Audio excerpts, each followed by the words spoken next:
hosts, Dom and Crute. Welcome to the Devil's Advocates Radio Show. Happy Friday Eve to you, my little buddy. Happy Friday Eve, my man. Always a busy day these days, and lots to get to. A lot of Wisconsin news today as well, so I'm super excited, man. Well, you should be, and we've got fine guests today as well.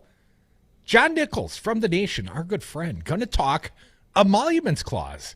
And John Nichols has said to me very recently, let's pretend like within the hour, that the emoluments clause perhaps should be the real root reason the Democrats should impeach this bastard of a president. One of many, perhaps. One of many reasons. A late booking, but a fine booking indeed. So John Nichols graciously joining us here in the 4 o'clock hour, also catching up with an old friend and a good one, Crazy Lenny.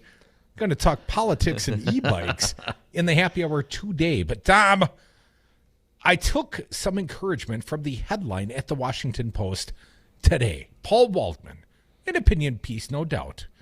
Surprise. Democrats are actually mounting an effective impeachment inquiry. What? I will tell. If there's one thing everyone in the political world agrees on, it's that Democrats are a bunch of screw-ups who can't get anything right. I'll say the impeachment process was supposed to be just one more example. They were fools for not starting it sooner. Then they were dumb for not starting it at all. Then everything about it was supposed to be disastrous. But now, from both a substantive and political perspective, the impeachment inquiry is going about as well as you could hope. Democrats are, in fact, getting this right. That's not to say everything's been perfect. No. For instance, the leadership chose to focus on the Ukrainian scandal and not include the many other impeachable acts Trump has committed as part of the inquiry. See John Nichols and emoluments in the 4 o'clock hour. There's a reasonable case you could make for either approach, but there are only certainly plenty of high crimes and misdemeanors around Ukraine. So let's look at where we are now. Keep in mind that we're only in the first phase of the inquiry, in which depositions are being taken privately from key officials. What have we learned? ? Despite the White House's attempt to obstruct the investigation, several officials have testified, and their accounts of events are beginning to fill in a shocking picture of presidential misdeeds. At this point, it's undisputed that Trump ordered his lawyer, air quotes, Rudy Giuliani, to set up a separate quasi-official Ukrainian policy, which Rudy did with his allegedly criminal friends to coerce Ukraine into helping Trump's reelection. Along the way, Trump withheld military aid from Ukraine, attempting to get the country to mount a probe of Biden that would produce something damaging or at least provide a justification for Trump to publicly proclaim that Biden was corrupt.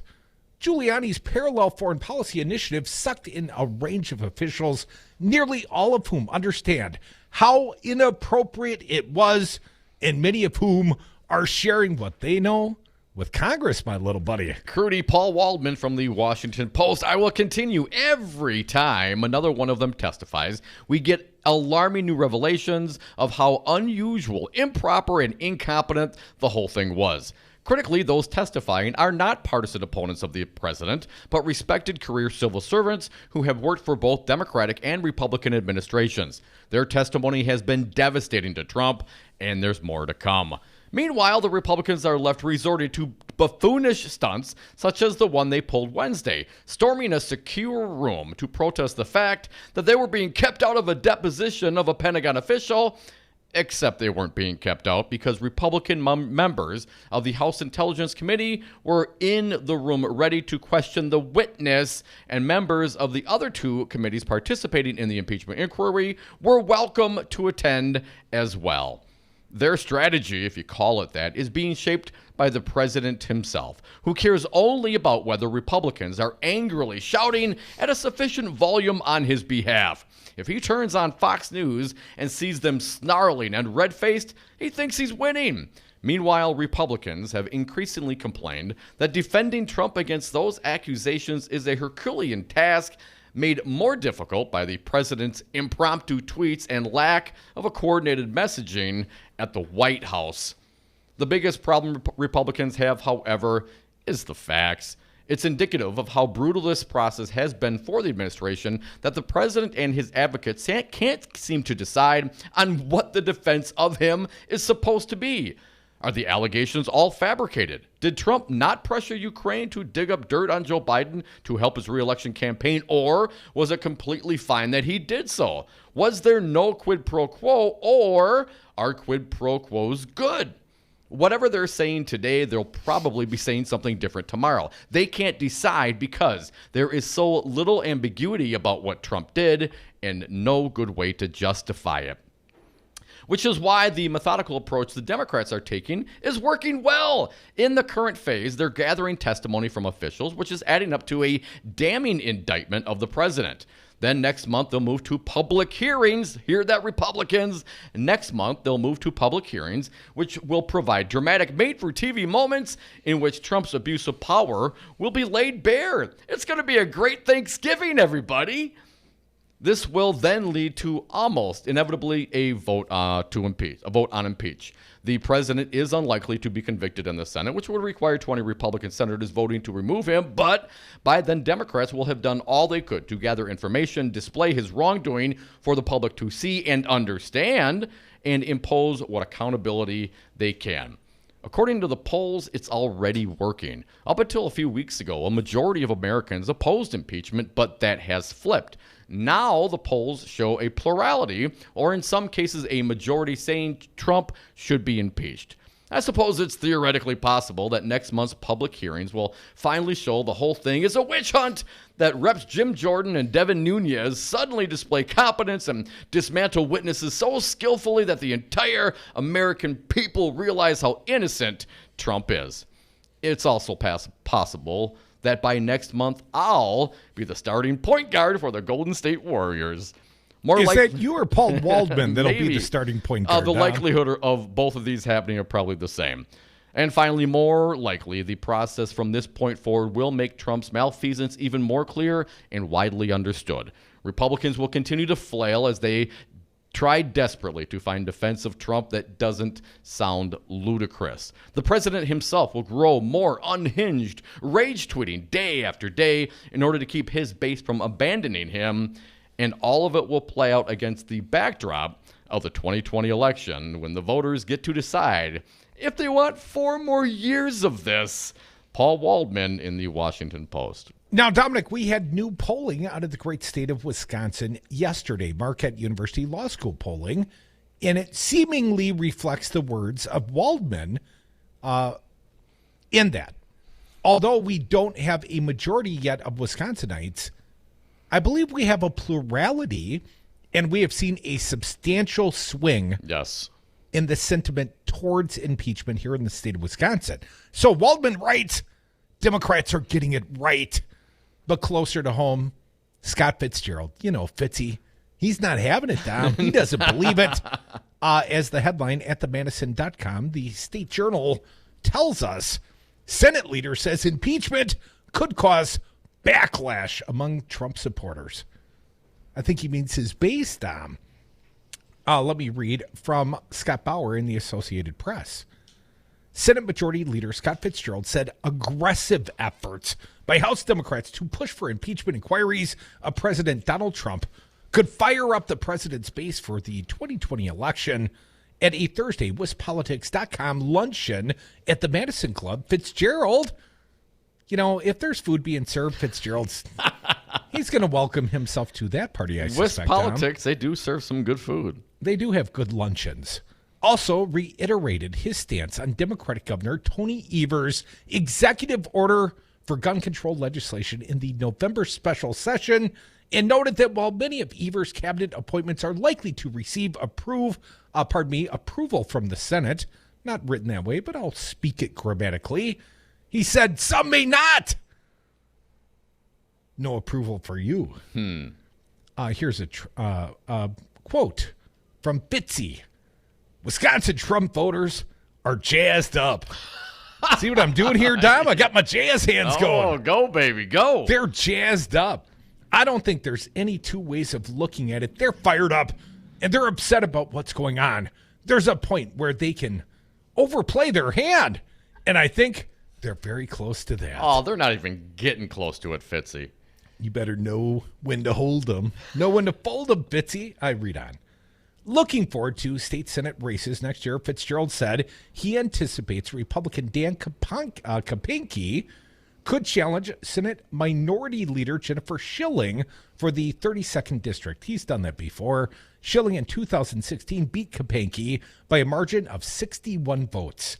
He also said he believes a Republican candidate could beat Patty Schachner, a Democrat from Somerset. You remember her, Dom. Mm-hmm. She won the special election in the 10th District. Or someone could take the 30th District seat belonging to Senator Dave Hansen if he retires. You're not going to take it from Dave if he wants it. But anyways, I read on. As to cabinet appointments, Fitzgerald said he continues to caucus with his fellow senators on the list of appointees to Evers' cabinet. So far, only 5 of the governor's appointed department heads have been approved by the full Senate, despite many making it through committees. The only cabinet members to receive Senate approval so far, Department of Revenue Secretary Peter Barca, Department of Financial Institutions Secretary Kathy Blumenfeld, Department of Administration Secretary Joel Brennan, Department of Corrections Secretary Kevin Carr, and Department of Veterans Affairs Secretary Mary Kolar. Fitzgerald said it's likely many remaining secretaries will be approved, but added that he could envision a place where there are people who are not confirmed. I'm going to hold it against them. We're going to keep this pettiness in our back pocket. And someday we're going to point out they're not confirmed, and then we're going to, deny them senatorial confirmation? So, Crudy, Paul playing his Waldman, cards close to the vest. The Washington Post opinion piece says the Dems are mounting an effective impeachment inquiry. Wisconsin's own Scott Fitzgerald, running for Congress, is saying that the Dems, they're getting near the edge, that the Trump voters are jazzed up and ready to defend the continued malfeasance of this president.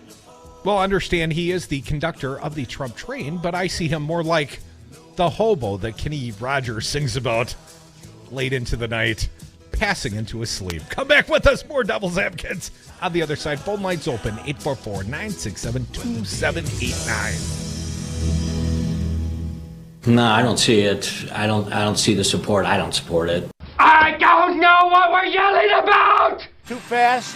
Too furious? Loud noises! Tune in to Wisconsin's Political Talk on WRRD 1510 AM. Weekdays, hear the Earl Ingram Show from 6 to 9 a.m. Next, it's Stephanie Miller from 9 to 11. From 11 till 2, the Tom Hartman Program.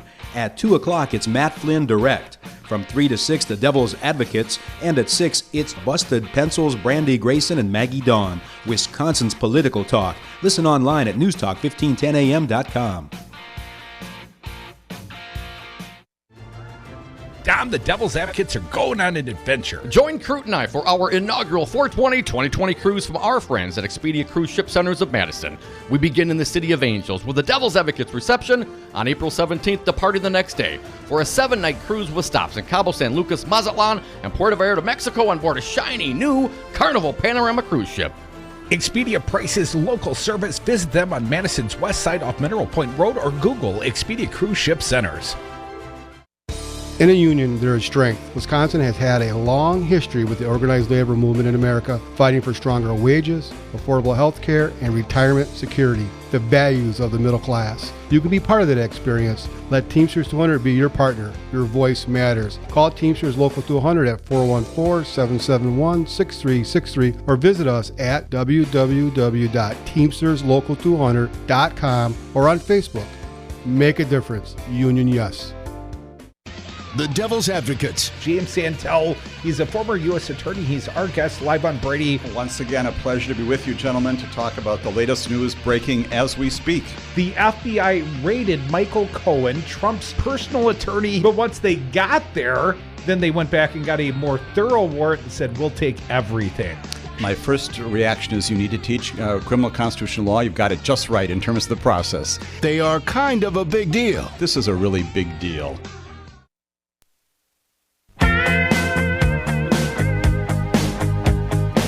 The Devil's Advocates, tackling the issues you're not allowed to talk about at the dinner table.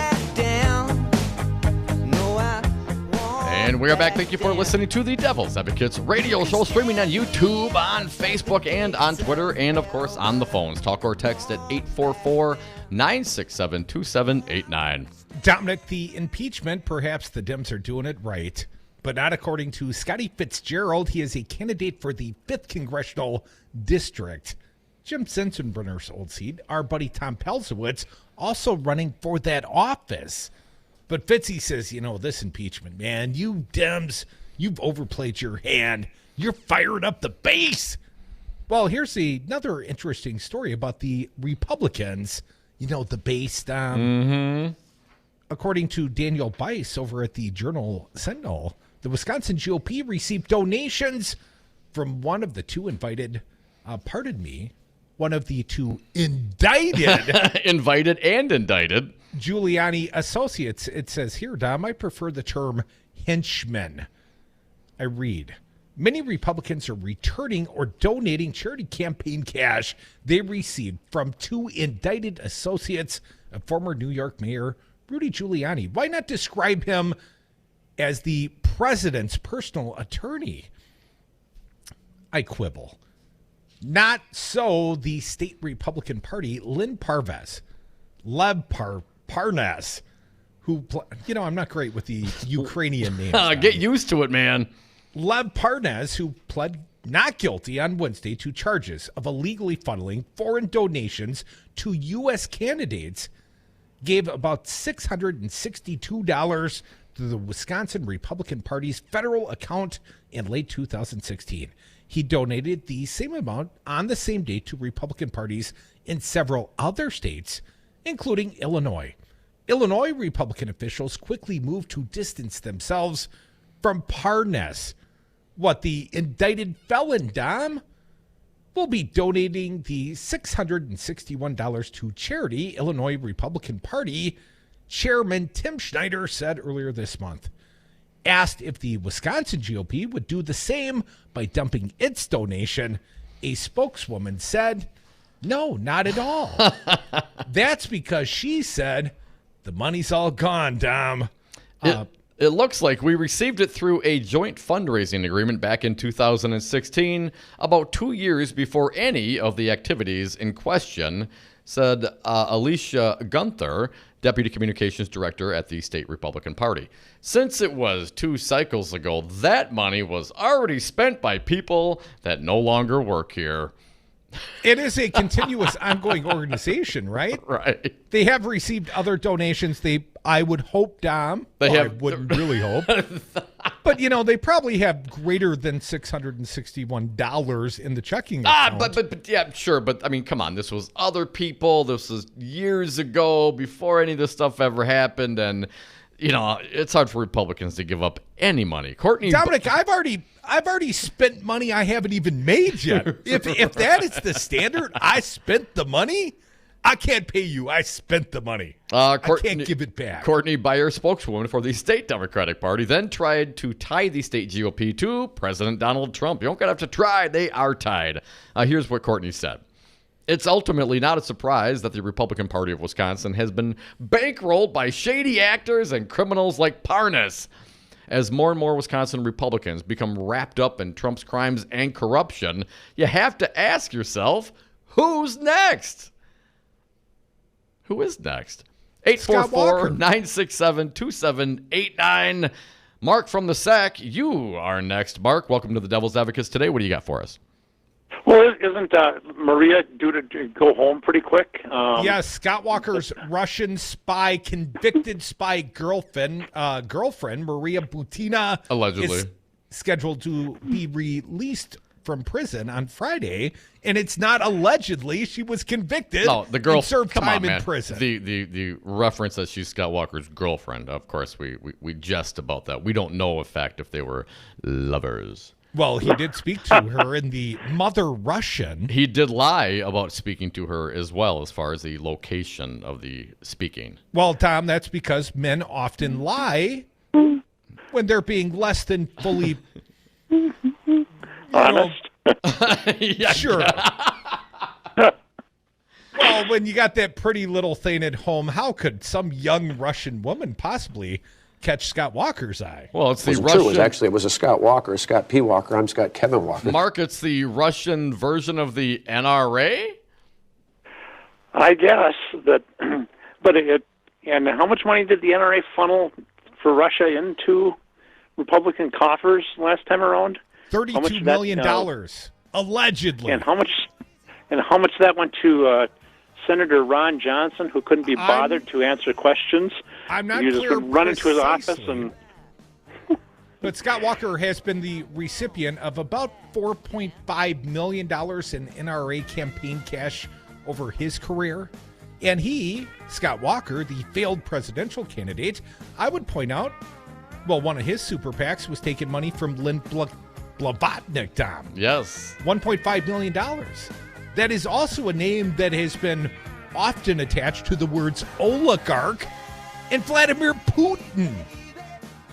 Scott Walker, his Russian girlfriend's getting out of prison on Friday. It's going to be a good weekend for the man, you got to suspect. Wonder what Tonette's doing. Come back with us. I got a little Walker bashing to do, Dom.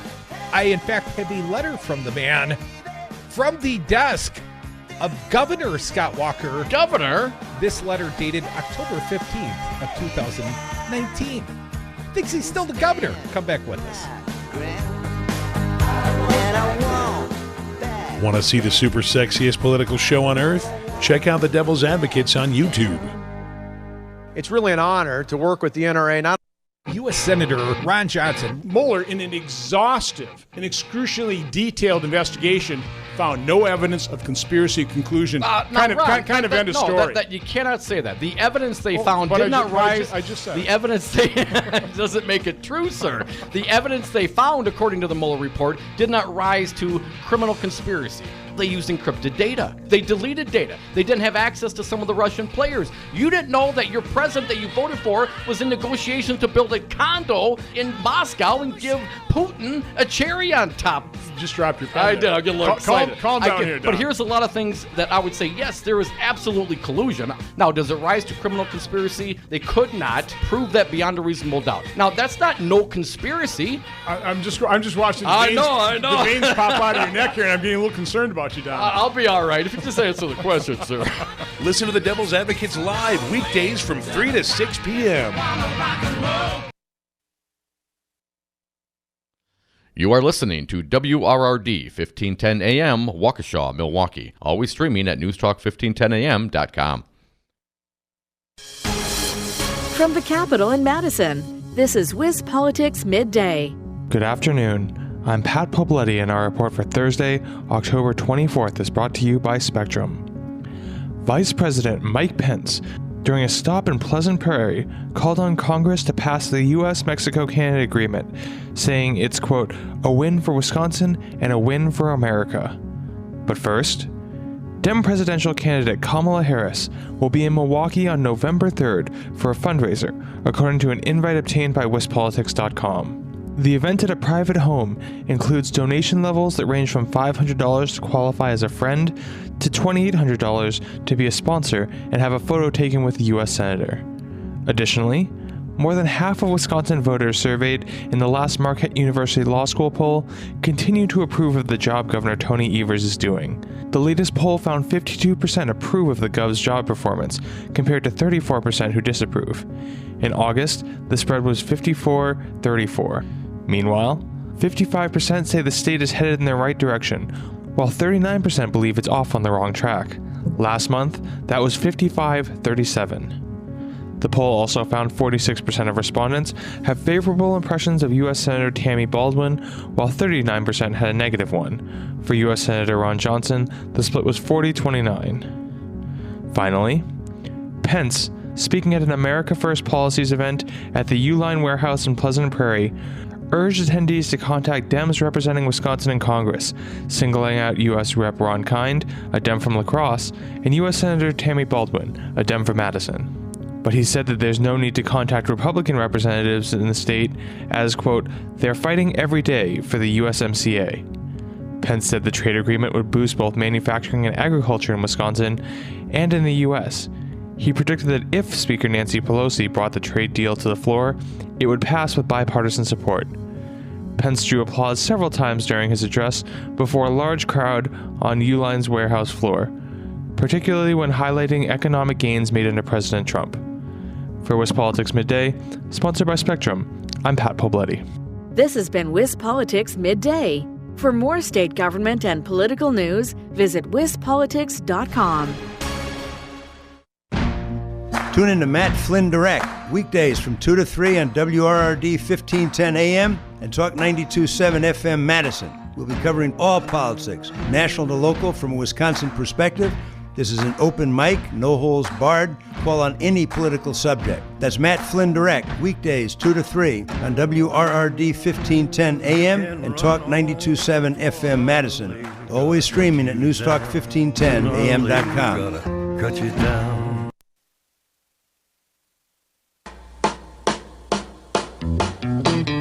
Give me a ticket for an aeroplane. The Devil's Advocates, where there's always time for Scott Walker bashing. Hashtag Walker bashing. I'm going home. Welcome back to the Devil's Advocates Radio Show. Happy Thursday to us all. Dominic, I always appreciate the contributions of our fair audience. Oh, yeah. And the other day here at the Madison Studios, we got some correspondence, and my buddy Luke was a little afraid to open it. He's like, what do you think it is? I said, for all I know, it's some conspiracy theory or perhaps anthrax. So could you open it before I get back? Or, maybe prison mail. We've gotten some prison mail through the years. Maybe it's a check. Wasn't a check. It's almost never a check. I can assure you it's not a check. Very nice, handwritten, cursive letter from fans of ours in the Rio area, Dom, Mary Lou, and Ken. And I'll spare you their last name for, they're not remaining anonymous, but they signed their name. But I don't want to bring too much wrath upon them, Dom. But they have shared something very troubling with yours truly in this fine radio product. Do tell, Michael. They've got a letter that would appear to be signed by Scott Walker, and it's addressed on letterhead that says at the top, from the desk of Governor Scott Walker. And the date, October 15th of 2019. Do you think the man is delusional, Don? Does he still think he's the governor? He must know he's no longer the governor. Maybe it's just he's got some leftover letterhead. I mean, going out and getting letterhead can't be pricey. As far as I know, he's, not really working. Not gainfully employed. I hear he's got that fill-in gig on Halloween for Mark Belling. And next year he'll be working for the Young Republicans, property management of the Reagan Ranch, I guess. Technically, Dom, that would be the year after next year. I'm February sorry. of 2021. He's got a great job in the Niagara Falls region waiting for him. Here's what he wrote. This letter addressed to Mary Lou. I hope that you will support the important work of my friends at the Liberty Justice Center, such as the MacIver Institute versus Evers lawsuit they filed. Let me explain. Oh, please do, Wankinator. During my 2 terms as governor of Wisconsin, I endured more than my share of attacks from the media. Many journalists were hostile to my administration. They didn't like us putting power back in the hands of the hardworking taxpayers. And most of all, making Wisconsin a right-to-work state. But I always honored the proud tradition of open government set by my predecessors of both parties. This meant that all credentialed journalists covering the state capitol had equal access to my administration. And right here, I've got to call freaking malarkey, man. Open government? That had been the standard practice for many decades. Setting aside the unconstitutional arrest of you, my little buddy, on July 24th of 2013, I would point out we were specifically, as credentialed media, banned from covering the governor's State of the State address that spring. And above and beyond that, Dom, our press credentials were denied to us for no apparent reason other than perhaps a little pettiness on Speaker Robin Voss's behalf. And after we approached him and somehow knocked those doors down, I think it was the threat of a lawsuit. Well, Dom, I would point out Governor Scott Walker never, in the entirety of his, 2+ terms, never included us in any press conference at his chambers and never put us on the press list. So where's what I was Never, saying? ever. No, he never, ever did, Dom. Unfortunately, my successor has broken this proud tradition. Current Wisconsin Governor Tony Evers has banned reporters from the MacIver Institute from press events open to other journalists. Not precisely. He's banned them because he doesn't like that they report news stories from the taxpayer's perspective. You know, the hard right. Again, I'm not going to use her name. Mary Lou, I urge you to read the enclosed letter from Patrick Hughes. We'll read a synopsis of that letter, Dom. Patrick explains that Evers is waging an unconstitutional attack on the freedom of the press on which our democracy relies. You'll also see why the outcome of the MacIver Institute versus Evers will impact Americans in every state in the nation. You should know that the lead attorney in this case is Daniel Suhr, who was a key member of my administration for more than 6 years. Under Daniel's leadership, this case couldn't be in better hands. So please, send the most generous gift you can to the Liberty Justice Center, which relies solely on private support to advance the cause of freedom. We'll take your little donations along with some Coke money and some other money, and we'll put it all together and we'll pretend like you matter. But we'll spend your money, signed, sincerely. Squiggle line, Scott Walker, 45th governor of Wisconsin. Of course, Tony Evers, the 46th governor of Wisconsin. And Dom, this letter is BS. Chock full of BS. I mean, this is the guy that, tried to take the Wisconsin idea out of the Wisconsin Constitution. No, didn't he say that was an error? Yeah, but open records requests showed that it was a purposeful act on the governor's behalf. That was an error. We didn't mean to do that. Yes, the fact that he declares open government. But what about MacIver's case? Now, my understanding is they have been allowed into some of these events. Yeah, I've been in the room with them. You've been there with them. I took a selfie at the, the governor's budget signing. I took a selfie with Matt Kittle from MacIver. And in fact, Scott Bauer from the Associated Press said, please don't include me in that photo. I said, no problem, Scott. I could see why he wouldn't want to be associated with Matt Kittle. Oh, but what about you? Oh. No. Why wouldn't Bauer want to be associated with me? What about the organization? What is it called? The Liberty League? The Liberty Justice Center. They are located at 190 South LaSalle Street in Chicago, Illinois. Freedom. The Liberty Justice Center, and they're fundraising and trying to support MacIver's lawsuit. Interesting. Okay. With lead counsel, a Scott Walker former administration guy. But let me read from Mr. Hughes' letter, because it's going to get interesting. The founders enshrined freedom of the press in the First Amendment to the U.S. Constitution for a critical reason. They knew a free press was necessary to hold elected officials accountable to the people and provide a check on government power. But Governor Tony Evers of Wisconsin is blatantly violating the First Amendment rights of reporters from the MacIver Institute.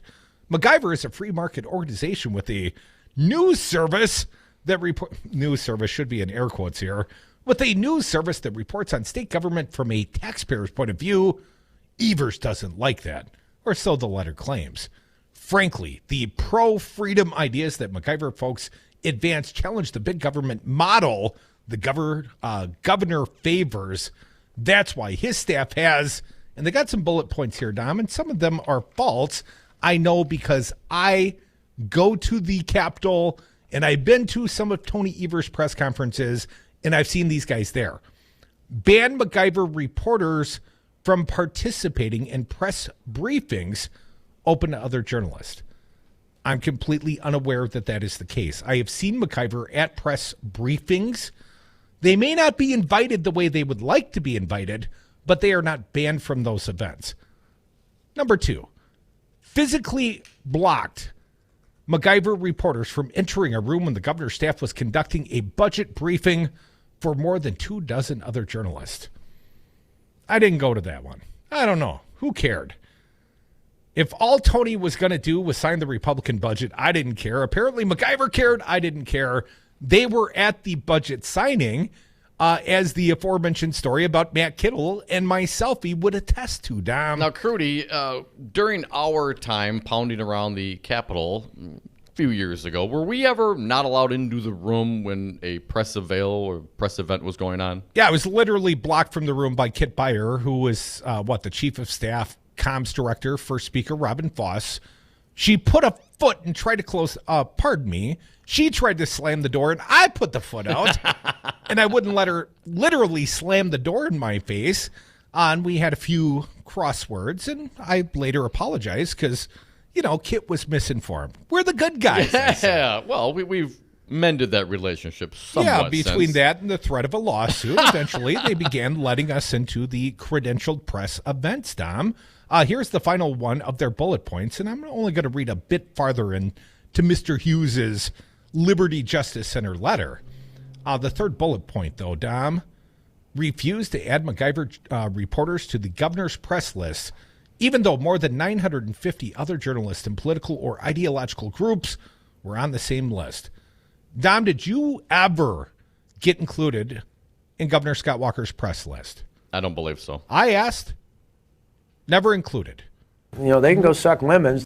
Were we purposefully excluded from covering the State of the State address? In fact, did someone come in on Martin Luther King Jr.'s birthday to withdraw our credentials for that specific event, Dom? I believe that is the case, Michael. I believe that was January of 2014, the State of the State address.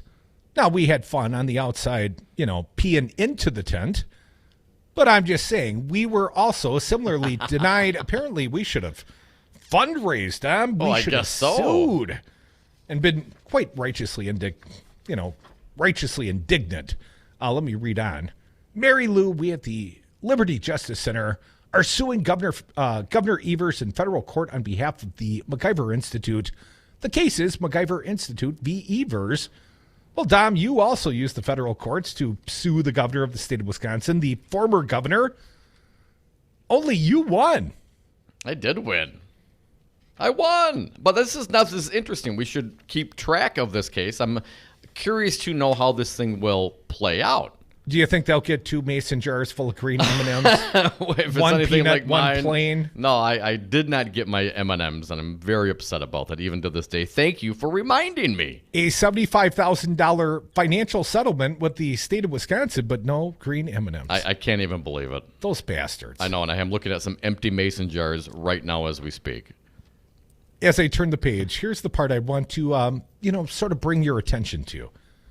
If Evers gets away with excluding members of the press who disagree with him, then politicians across the country will do the same. They'll view his behavior as license to ban reporters who ask tough questions or write investigative stories. I would point out, literally, Scott Walker, you did that. Donald Trump, you do that. Right. And Tony Evers, as far as I know, may not have included McIver on the press list. They're not getting the emails. But if you, hang around the Capitol and you ask a few questions, I've seen them in enough press conferences. Someone's giving them the memos, Dom. So what's the law? I just don't understand. I know you've seen them there. Because they got denied for one press conference, then now it's the lawsuit? I'm just unclear as to what the actual grievance is here.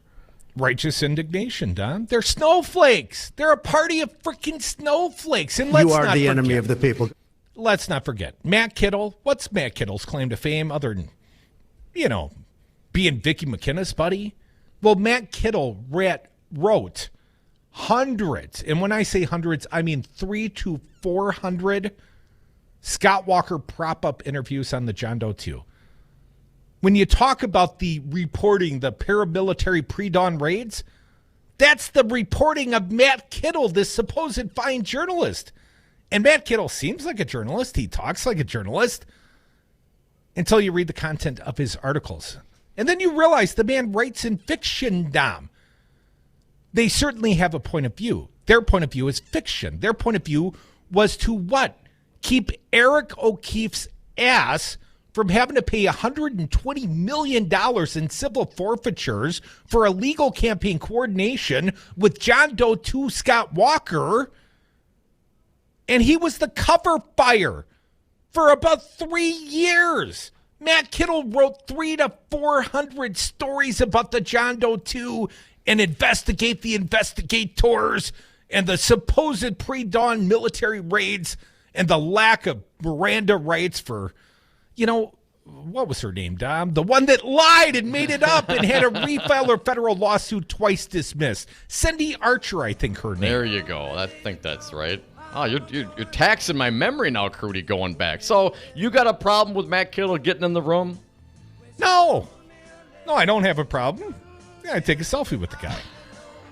He's been. No, I don't think he's been on our show before. Yeah, he's been on the show. I don't find Matt, as a guy, I'm okay with Matt Kittle. Man's got to make a living, apparently, selling his soul to right-wing news outlets. I know lots of guys that do that for a living, Dom. But I would just point out, he's a propagandist. He's not a journalist.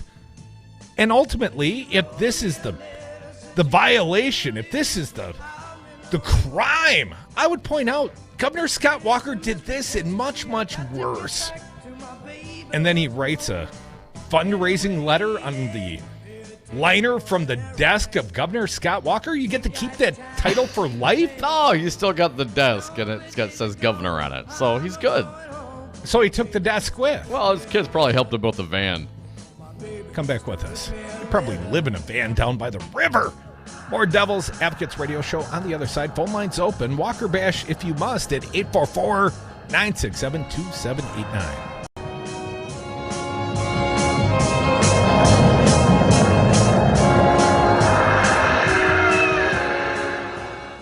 No, I'm going to stay for a while. How about that? Freedom. What will you do without freedom? Scott Walker. Everything you always wanted in a governor and less. I used to run track. So run, you turd. Now go home and get your f***ing shine box. I don't give a rat's behind because I'm moving in. I'm sick and tired of living in a van down by the river. Tune in to Wisconsin's Political Talk on WRRD 1510 AM. Weekdays, hear the Earl Ingram Show from 6 to 9 a.m. Next, it's Stephanie Miller from 9 to 11. From 11 till 2, the Tom Hartman Program. At 2 o'clock, it's Matt Flynn Direct. From 3 to 6, the Devil's Advocates. And at 6, it's Busted Pencils, Brandy Grayson, and Maggie Dawn. Wisconsin's Political Talk. Listen online at newstalk1510am.com. In a union, there is strength. Wisconsin has had a long history with the organized labor movement in America, fighting for stronger wages, affordable health care, and retirement security, the values of the middle class. You can be part of that experience. Let Teamsters 200 be your partner. Your voice matters. Call Teamsters Local 200 at 414-771-6363 or visit us at www.teamsterslocal200.com or on Facebook. Make a difference. Union Yes. Have a drink at Regano's Roman Coin. This neighborhood corner tavern is as classic as the street it occupies. Family owned and operated since 1966, Regano's Roman Coin is located in a former Pabst Tide House on historic Brady Street, serving an array of craft beers with a focus on Wisconsin breweries. Also, weekly drink specials, trivia on Wednesdays, seasonal sporting events, parties hosted for all occasions, and pet friendly. Open 11 a.m. Tuesday through Friday, 10 a.m. Saturday and Sunday, closed on Monday. Regano's Roman Coin, Milwaukee's pet friendly, cash only order and classic corner tavern. Madison Liquidators has officially moved into a bigger, nicer showroom off Pleasant View Road in Middleton, and they are proud to announce they have expanded to provide educational and healthcare institutional furnishings. They have great new offerings of quality new office furnishings from industry leaders like Groupe Lacoste and Via Seating, and you can see the expanded and extensive inventory of used furniture online at MadisonLiquidators.com, or you can call Kelly and have her help you make a plan for your new space. Start today at MadisonLiquidators.com and tell them you heard them on Talk 92.7 FM.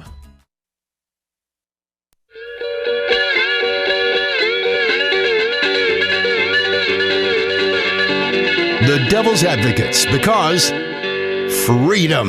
Freedom. And we're back. Thank you for listening to the Devil's Advocates radio show, streaming on YouTube, Facebook, and on Twitter. You can hit us up on the phones, toll free, talk, or text 844-967-2789. Dominic, I want to wrap up this solicitation, and I do thank Ken and Mary Lou for sharing it with the greatest radio show ever. But the ask, and there's always an ask, right? Scott Walker's always asking for somebody else's money. So anyways, he's asking our good friends, Mary Lou and Ken, for their hard-earned dollars. And here's the ask page. And the ask on behalf of the Liberty Justice Center, based out of Chicago, defending our free speech, free press, and equal access protections in court. You know, truth, justice, in the American way. They're all righteous reasons, Dom. So anyways, he's asking you, Scott Walker's asking you, to send Patrick Hughes, president and co-founder of the Liberty Justice Center, a little cake. And he suggests you address it with your own name, Dear Patrick. And there's 3 possible checks here. Dom. Ooh, excellent. Thank you for making it easy for us. Box number 1, you can check, yes, I agree. Wisconsin Governor Tony Evers must not get away with blocking journalists from the McIver Institute for press events open to other reporters. This clearly violates the First and 14th Amendments when Tony Evers does it, but not when Scott Walker did it. No. Box number 2, you could possibly check, yes, I understand McIver v. Evers will impact Americans in every state. If Evers prevails, elected officials across the country will start excluding reporters who ask tough questions and write investigative stories like Scott Walker did to the Devil's Advocates in the great state of Wisconsin. And number 3, yes, possible box you could check, on this letter, this solicitation. I know filing litigation is hugely expensive, and you are going up against powerful forces with deep pockets. Yeah, Tony's a rich guy. Anyways, for this reason, I am sending the Liberty Justice Center my generous tax-deductible contribution in the amount of, and normally they start small, right? And then they build up a little bit. Yeah, lots of options usually there. 10, 20, 30, even 100. Really? You aim way too small. 100, 250, 500, 1,000, 2,500, 5,000, 10,000, or a gift of other, presumably something more than $10,000. Higher than $10,000, $100 billion. Please make checks payable to Liberty Justice Center because Scott Walker asked. I prefer to make my contribution by credit card, and it gives you Get the miles. Yeah, sure. I'm given all this, I wonder, do you know? I have no idea what the statutes of limitations would be on the violations of our First and 14th Amendment rights. I mean, perhaps we should contact the Liberty Justice Center and see if they'll just, do another one for us. Well, they're already doing the fundraising, Dom. Right. And we've already been vindicated, you in the federal courts and myself in the state courts. Hell, we were 3-0 against the last administration. I wonder if we should go forward with this. I think this is a great idea. Dominic, the Liberty Justice Center is a 501c3 organization, gifts to which are deductible as charitable contributions for federal income tax purposes. The best kind. The best kind, and we'll never tell who we get the money from, right, Dom? No, never. We would never do something like that. Keep it all anonymous. So Scott Walker says, give till it hurts, because Tony Evers is crushing those propagandists, I mean journalists from MacGyver. And God forbid he set this precedent, and then other administrations, other states might follow. Like Donald Trump standing up and calling out the media as the enemy of the people, like those kinds of things, throwing people out of his press conferences. You are the enemy of the people. Yeah, that's acceptable. At least Donald Trump never had you arrested. Scott Walker did that. As a working journalist in the state of Wisconsin, Dom, you were arrested on the job. Yeah, I know, that kind of makes me mad. Now, I have also been arrested by the Walker administration in an unconstitutional fashion. I think we've talked about it once or twice. And through the criminal, civil forfeiture process, because ultimately it wasn't a criminal offense, to go and protest in the Wisconsin State Capitol Rotunda. The People's House? But I was given a civil forfeiture ticket, and you and I shared the same fine counsel. And I would point out, Tom, litigation is damn expensive. That it is. I don't recall winning a settlement on my own behalf, Tom, but at least I cleared my good name and the good name of, hundreds of protesters? Hundreds. Yeah, and I hope that Jeff Scott Olson spent my money in good health. If the Liberty Justice Center were truly concerned, wouldn't they have been writing letters back then? Talk about violations of the First Amendment rights. The guy who signed the letter, Scott Walker, for the Liberty Justice Center, accusing the current governor of doing that, of course Crudy did that himself. And how can you prove it? You won a $75,000 settlement in the federal courts. Well, we settled. Well, you settled. And, of course, there's no admission of culpability when one settles. No. But as our lawyer points out, when the other guy writes a $75,000 check, he may have been in the wrong. Perhaps. Come back with us. It's never us in the wrong. Devil's Advocates, you're listening to us right now. The phone lines, they're open, and we got a fine guest coming up at the top of the 4. John Nichols from The Nation magazine. He's a friend of ours. He's going to tell us the real reason Donald Trump should be getting impeached right now. It ain't Ukraine. It's the fact the man is a crook. Kind of like Scott Walker. More Devil's Advocates on the other side.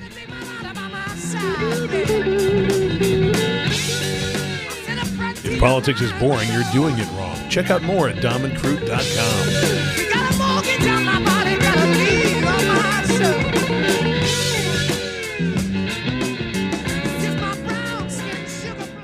They can go suck lemons. More power, more fight, the most heart. Gingras, Thompson & Walks is more than a law firm. We're family. We believe in doing our best to help people in need and right the wrong that's occurred. For more than 35 years, we've helped thousands of clients across the state of Wisconsin get the justice they deserve. Our proven track record of success isn't based solely on our knowledge of the judicial system. Rather, we make it our priority to get to know our clients and their cases so we can best represent them. Gingras, Thompson & Walks. Find us online at gtwlawyers.com. All right, well, what does your church tell you about when people say that they're the second coming of God? My reason tells me the man is certifiable. I want your opinion, Gary. I would say anybody who comes back and says that, I would say you'd be the Antichrist. I am the chosen one. So Trump is the Antichrist then, Gary, by that logic? No, I'm not saying he is, but But he said he's the chosen one. I am the chosen one. Gary, by your biblical logic, Donald Trump is the Antichrist. Listen to the Devil's Advocates live weekdays from 3 to 6 p.m. You are listening to WRRD 1510 AM, Waukesha, Milwaukee. Always streaming at newstalk1510am.com. New Ukraine accusation. Reporter cries foul. I'm Mike Moss. House lawmakers opened an impeachment inquiry of the president after learning the White House allegedly withheld military aid for Ukraine to pressure that country to carry out political investigations for President Trump. Now, the Washington Post reports the White House trade representative withheld a request to restore Ukraine trade privileges after being warned by then National Security Advisor John Bolton the president would oppose such a move. Today, Republican Senator Lindsey Graham introduced a resolution condemning the inquiry. If you can drive down a president's poll numbers by having proceedings where you selectively leak information, where the president who's the subject of all this is pretty much shut out. God help future presidents. Democrats say they plan to take hearings public beginning next month. The Pentagon is considering sending U.S. forces, including tanks, into Syria to protect the oil fields. More from correspondent Barbara Starr at the Pentagon. They would be used to provide security for the U.S. forces already there in that oil-filled region, guarding the oil fields, taking control of the oil on behalf of the United States and the Kurds, as the president has described. Washington Examiner reporter Caitlin Yellick says she got an earful from White House counselor Kellyanne Conway after writing about Conway and her husband George Conway, who's a fierce critic of the president, while reporting Conway was being considered to replace the acting chief of staff, Mick Mulvaney. Conway got on the phone with the reporter, which Yellick recorded. Listen, if you're going to cover my personal life, then we're welcome to do the same around here. President Trump has called George Conway, her husband, a whack job and a complete loser after Conway's criticism of the president. On Wall Street, mixed results. The Dow down 28, NASDAQ up 66. I'm Mike Moss. In a union, there is strength. Wisconsin has had a long history with the organized labor movement in America, fighting for stronger wages, affordable health care, and retirement security, the values of the middle class. You can be part of that experience. Let Teamsters 200 be your partner. Your voice matters. Call Teamsters Local 200 at 414-771-6363 or visit us at www.teamsterslocal200.com or on Facebook. Make a difference. Union Yes. I don't see the support. I don't support it. Wisconsin Senate Majority Leader Scott Fitzgerald doesn't see the support for legalized medicinal marijuana, even though the 2018 midterm referendum in 11 counties and the city of Waukesha passed by over 79%. Call Scott Fitzgerald at 608-266-5660. Tell him you support legalized medicinal marijuana. No, I don't see it. This message was paid for by the People for People Corporation. Donate online at p4ppc.org. P4ppc.org. A Texas judge has ordered another psychiatric examination for a teenager charged in a mass shooting at a high school outside Houston last year. Correspondent Clayton Neville reports. Demetrius Pagorchis is charged with capital murder in the Santa Fe high school massacre that left 10 people dead and 13 hurt. The teen's attorney argued in August that his client's mental health had deteriorated since his arrest and that he had no understanding of legal proceedings. The trial for Pagorchis is set for January of next year in Fort Bend County, not in Galveston County where the shooting played out. Because Pagorchis was 17 at the time of the shooting, he won't face the death penalty. A gag order was also ordered for the case this week. I'm Clayton Neville.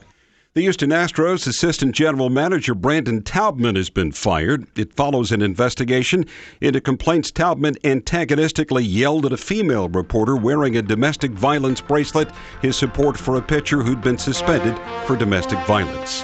I'm Mike Moss. Adopt US Kids presents What to Expect When You're Expecting a Teenager. Learning the lingo. Hundo P. Hundo P. Adjective. Short for being 100% sure or certain.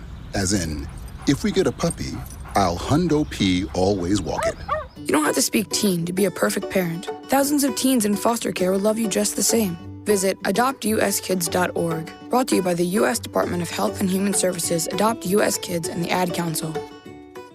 Eric Holder, he's the former U.S. Attorney General and current chair of the National Democratic Redistricting Committee. The notion that Scott Walker is saying that we are doing something to push partisan gerrymandering, that is the pot calling the kettle total black.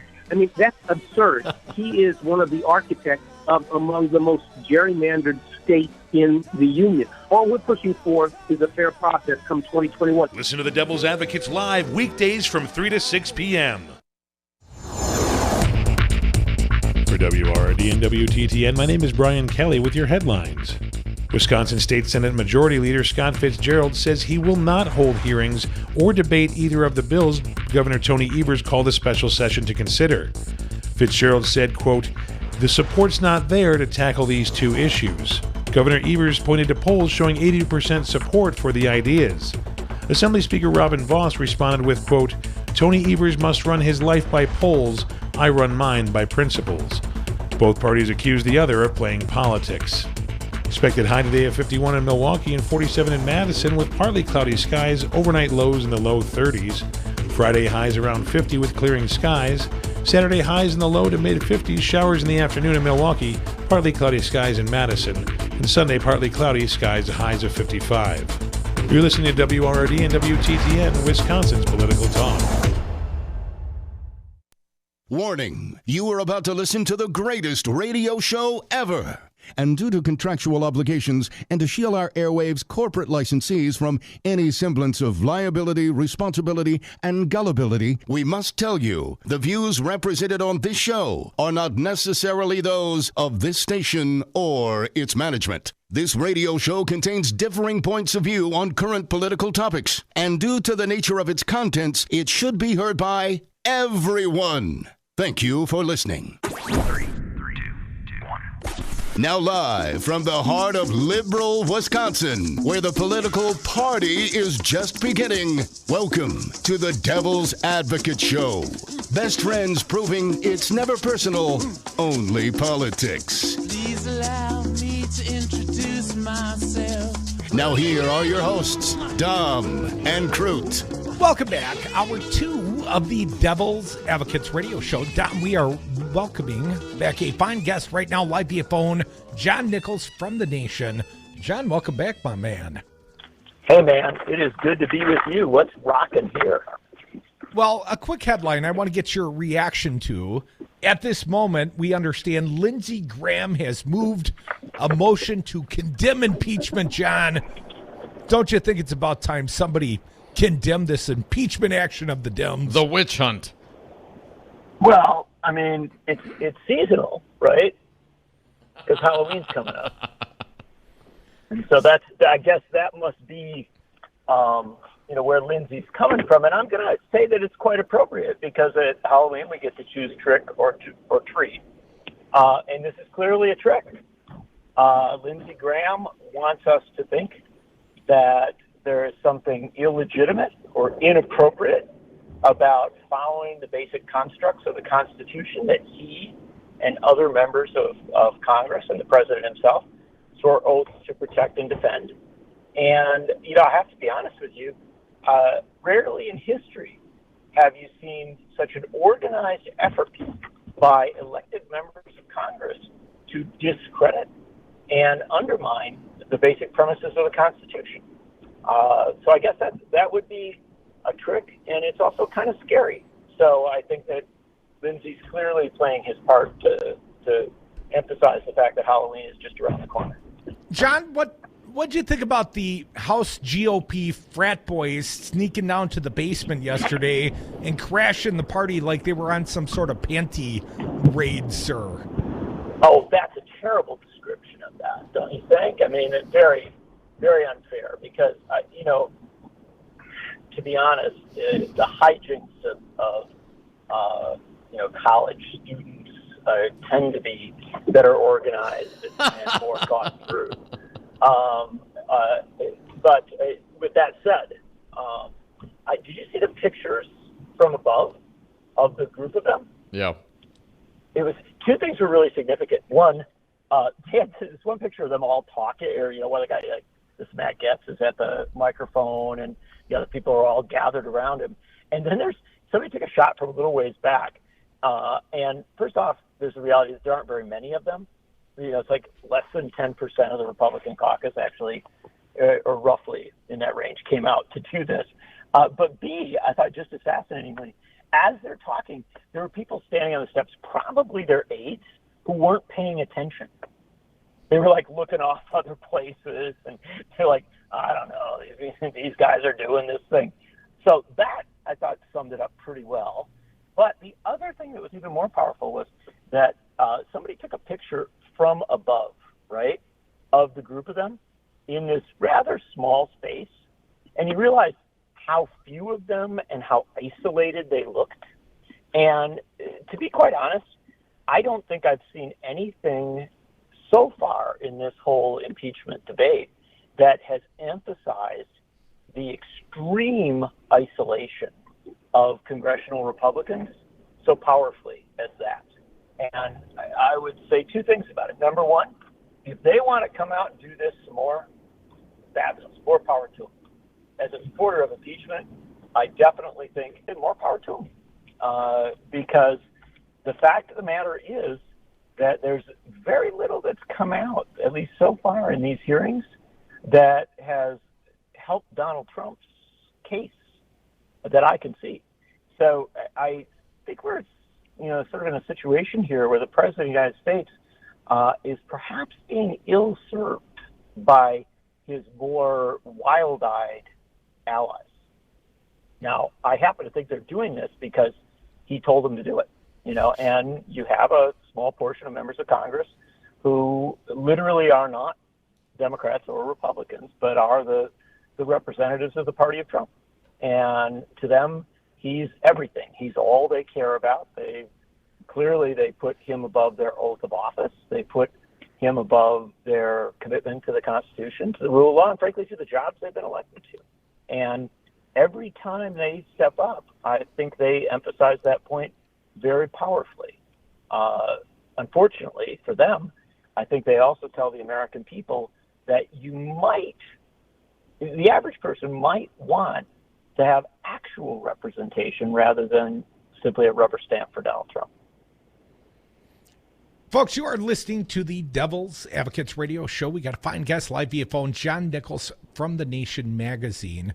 John, Paul Waldman at the Washington Post today wrote an opinion piece. He said the Dems are getting it right. And you talked about the charging the mound action of the House Republicans yesterday. It seems to me when the facts aren't on your side, you attack the process.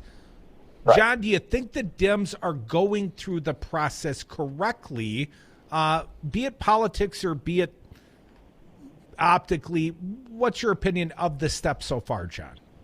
Well, a couple things to be said here. First off, the measure is not what I say. Impeachment is a political process, and it has to be understood as such.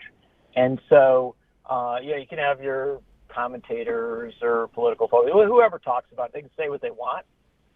The real measure on a political process is, what do the polls say, right? And the polls have shown that since this impeachment process began, impeachment has grown exponentially in its popularity. People are dramatically more supportive of it than at the beginning of the process. And it's interesting that they're not just more supportive of the impeachment inquiry, this specific activity, they're more supportive now of the impeachment and the removal of Donald Trump than at any time since he became president of the United States. CNN polling actually putting it over 50%, if I'm not mistaken, or in that range. So this is a big deal. It's clear they are, to that extent, to the political extent, as we measured up to this point, doing it right. Now, I will give you this counsel. Things are getting more complicated, and I think they're putting an immense amount of emphasis on the Ukraine situation. I understand why they're doing that. I know that big stuff is coming out, and all these ambassadors are telling us amazing things about wrongdoing, and they're also teaching Donald Trump that ambassadors take notes. Sort of a problem for him. Yes. But I will emphasize that at the end of the day, the Ukraine thing will always have its complexities and pushes and pulls and questions as regards diplomacy. So while I think that the Ukraine mess, the fiasco, will create an article of impeachment, I would also recommend or suggest that the most powerful articles of impeachment, or at least one article of impeachment against Donald Trump, will be on the emoluments clause. Because there's simply no question that he has used his position in order to enrich himself and his family. We literally have the receipts.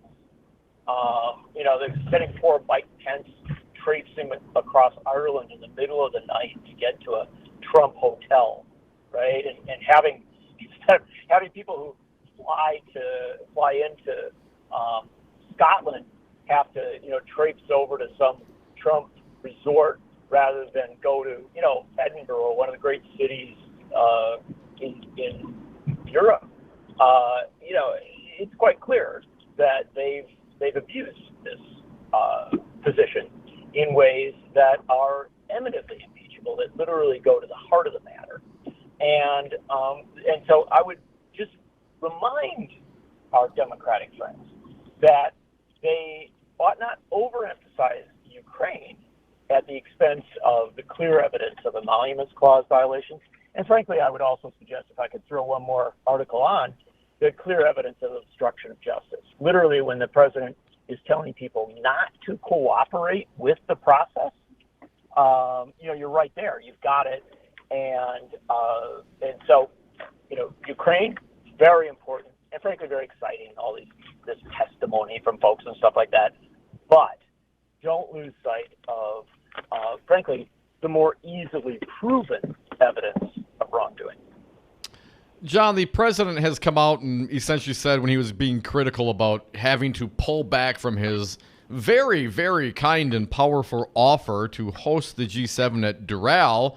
At first it was going to be for cost, and then I heard him say it was going to be free, and I thought he was a businessman and he understands the differences between those things. But he doesn't seem to believe that there is an emoluments clause that should somehow apply to him. I mean, he's a president. He's a businessman. Of course he's going to make money. That's what he does. Does he have anything to stand on in that regard? No, of course not. Look, one of the things that people need to understand is that when corporate CEOs and business people talk about how charitable they're being, right, and how they're doing things at cost and doing us all a favor, right? And of course Trump likes that term, "do me a favor." When they're talking about that, what they're really doing usually, not always, there's some very honorable people that do a noble thing now and again, but generally what they're talking about is a surreptitious way to get some benefit for themselves. Now, sometimes it's just good publicity, right? I.e., having a G7 summit, maybe a G8 if he invites his buddy Putin, at his hotel makes everyone in the world spend a week focusing on that hotel. Now, Trump says, I'm already famous, I'm already branded. Let me tell you something. Spend a week focusing cameras on a hotel, that's good for a hotel. Sorry. I mean, I don't know a lot about business. I know that. Number two, if you're going to bring all the leaders of some of the most powerful countries in the world, and frankly, some of the most powerful figures in the world related to the economy and things of that nature, you're going to get yourself a tier, best on the planet security upgrade for your hotel, and they don't pull that out when they leave. So the notion that he's not getting any benefits of this is comic. Of course, there are massive benefits for his dumpy little hotel down there. John, with all the incidences, perhaps, of the emoluments clause violations, which one do you think is the most easiest? Now, I get with the Ukraine thing. I think it's not as complicated. I think it's really more a matter of, do you believe the words coming out of people's mouths and the character of the eyewitnesses, or at least those involved up to this point? Do me a favor, here's some money. That seems pretty straightforward to me. But the emoluments clause, I don't think is very difficult either. Lots of options. What do you think is the most damning incidence of an emoluments clause violation to date? Sure. Well, first off, I agree with you that the Ukraine thing is it's gelling pretty well. If you're going to launch an impeachment, when you literally have people come in and you ask them questions and they say their answer, and you say, well, how can you back that up? And they say, well, here, I've got my notes. Here's another diplomat to back me up and stuff. It's turned into a disaster, and that's of course why our Republican friends in Congress are going down to the basement and standing around screaming. But on the emoluments clause, I think there's a number of things that are very, very easy to prove. And first and foremost, I think the diversion of U.S. officials to hotels owned by Trump is, you literally just got to run the records on that, and you're going to find a lot of evidence. Now, simple thing to check, and this is not complicated, and maybe I'm wrong, and you can just throw it all away. But why not, run and we have these things called computers now, and you can literally, run examination things. Why not run where people have stayed since Trump became president, where traveling government officials, military folks, other folks have, and then look at it for the equivalent period before Trump became president. Right? Yeah. And if it's gone down, if there's fewer people doing it, well, okay. Then we'll move to the second element of this, which is the foreign officials and foreign interests staying at his properties in Washington and elsewhere, right? And just take a look at that. The fact of the matter is, he should have divested himself of his properties when he became president of the United States. And so any money that they're making, if they're profitable at this point, they are benefiting, in my opinion, by the fact that he's president of the United States. And I'm so sorry, John. John Nichols, our friend from The Nation magazine. We're out of time. Going to break. Coming back. Phone lines open, 844-967-2789.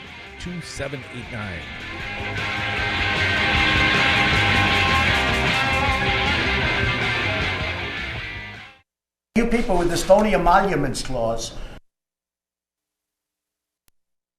In a union, there is strength. Wisconsin has had a long history with the organized labor movement in America, fighting for stronger wages, affordable health care, and retirement security, the values of the middle class. You can be part of that experience. Let Teamsters 200 be your partner. Your voice matters. Call Teamsters Local 200 at 414-771-6363 or visit us at www.teamsterslocal200.com or on Facebook. Make a difference. Union Yes. Hi, I'm Kelly, and my family owns Madison Liquidators. We've officially moved into our new space off Pleasant View Road in Middleton, and we're excited to announce that Madison Liquidators is now Dane County's premier dealer for Groupe Lacoste. In addition to their unbeatable 25-year warranty, Groupe Lacoste has 10 lines to choose from, ranging from traditional to ultra-modern, all available in 18 different finishes. Give me a call and let's make a plan for your space, or go online to madisonliquidators.com and shop our complete inventory of used office furniture. Listen to the Devil's Advocates live weekdays from 3 to 6 p.m. Go back to where they came from, help those people come back and show us how to do it. That was the full quote. They didn't come from anywhere. They were here, dude. Are you employed, Chris? I am. Do you have an HR department? Yes, I do. I'm a union machinist. Oh, do you work with minorities? I do.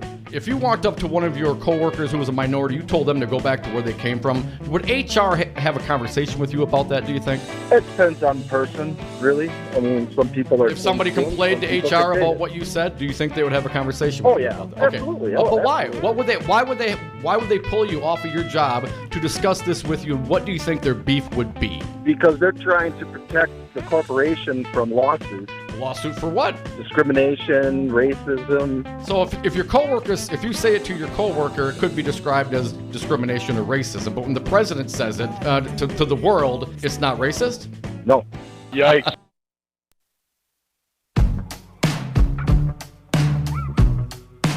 The Devil's Advocates, because it's always 420 somewhere. The mirror's image. And we are back from the 420 break. Thank you so much for listening to the Devil's Advocates radio show. You can join us on the phones, 844-967-2789. Thank you, John Nichols from The Nation, a good friend of ours. Dom, we'll have Crazy E-Bike Lenny coming in the happy hour, talking e-bikes and probably some politics as well. So stick around for that. But Dom, picking up the baton and carrying it forward from John's interview, Judge Andrew Napolitano, the Foxy News guy, Dom. Trump's threats to ignore parts of the Constitution raise questions about fitness for office. Yeah, you think? I do, but I'll read from Judge Napolitano's column. In nearly 3 years in office, President Trump has spent federal dollars not authorized by Congress, separated families, and incarcerated children at the Texas-Mexico border in defiance of a federal court order, pulled 1,000 American troops out of Syria, ignoring a commitment to allies in facilitating war against civilians, and sent 2,000 troops to Saudi Arabia without a congressional declaration of war. He has also criminally obstructed a Department of Justice investigation of himself, but escaped prosecution because of the intercession of an attorney general more loyal to him than the Constitution. How do you like how Judge Napolitano's starting so far, Don? I love it. I read on. At the outset of his presidency, Trump took the presidential oath of office, promising that he would faithfully execute his obligation to preserve, protect, and defend the Constitution. James Madison, the scrivener of the Constitution, insisted that the word faithfully be in the presidential oath and that the oath itself be in the Constitution to remind presidents to enforce laws and comply with constitutional provisions, whether or not they agreed with them, and to immunize the oath from congressional alteration. I read on. Earlier this week, Trump referred to a clause in the Constitution as phony, and he thereby implied that he need not abide by it nor enforce it, notwithstanding his oath. Here is the backstory. The Constitution was written in Philadelphia during the summer of 1787. The framers, the 55 state delegates to the Constitutional Convention who authored the Constitution, had just completed fighting the Revolutionary War, which had ended 6 years earlier. While the Americans universally revere the American Revolution today, that was not the case at the time it was fought. Professor Bernard Bailyn of Harvard, whose 75 years of professional study of the colonial mindset is without peer, has argued that in the 1780s, about 1/3 of the colonists supported the revolution, our sort of people, Dom, while around the same number favored staying in the British Empire, think Trump supporters, and about the same number were indifferent, think Dom. By 1787, according to Bailyn, there were substantial groups of wealthy Americans in America who retained their loyalty to the British crown, and there were government officials who had originally obtained their jobs by royal appointment. Bailyn has documented fatal violence occurred on American soil between Americans loyal to the kings and Americans loyal to the principles of the Declaration of Independence after the British surrender in 1781 and even after signing the Treaty of Paris in 1783. More here from Judge Napolitano. And the hook? Yeah, the Emoluments Clause, probably constitutional, but we'll read on the other side. Come back with us. More Devil's Advocates.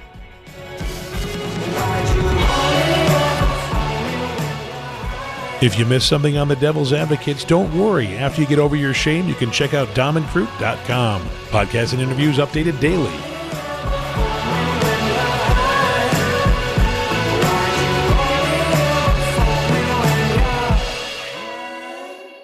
Would that be obstruction? Yes.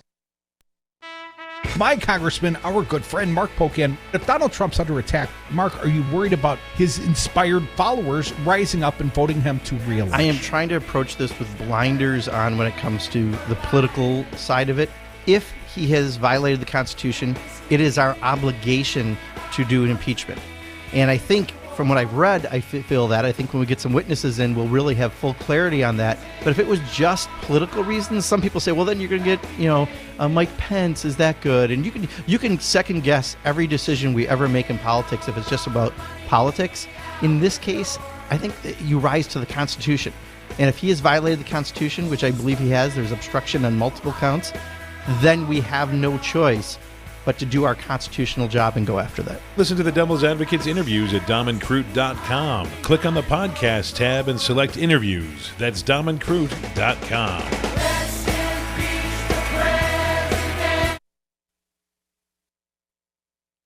You are listening to WRRD 1510 AM, Waukesha, Milwaukee. Always streaming at newstalk1510am.com.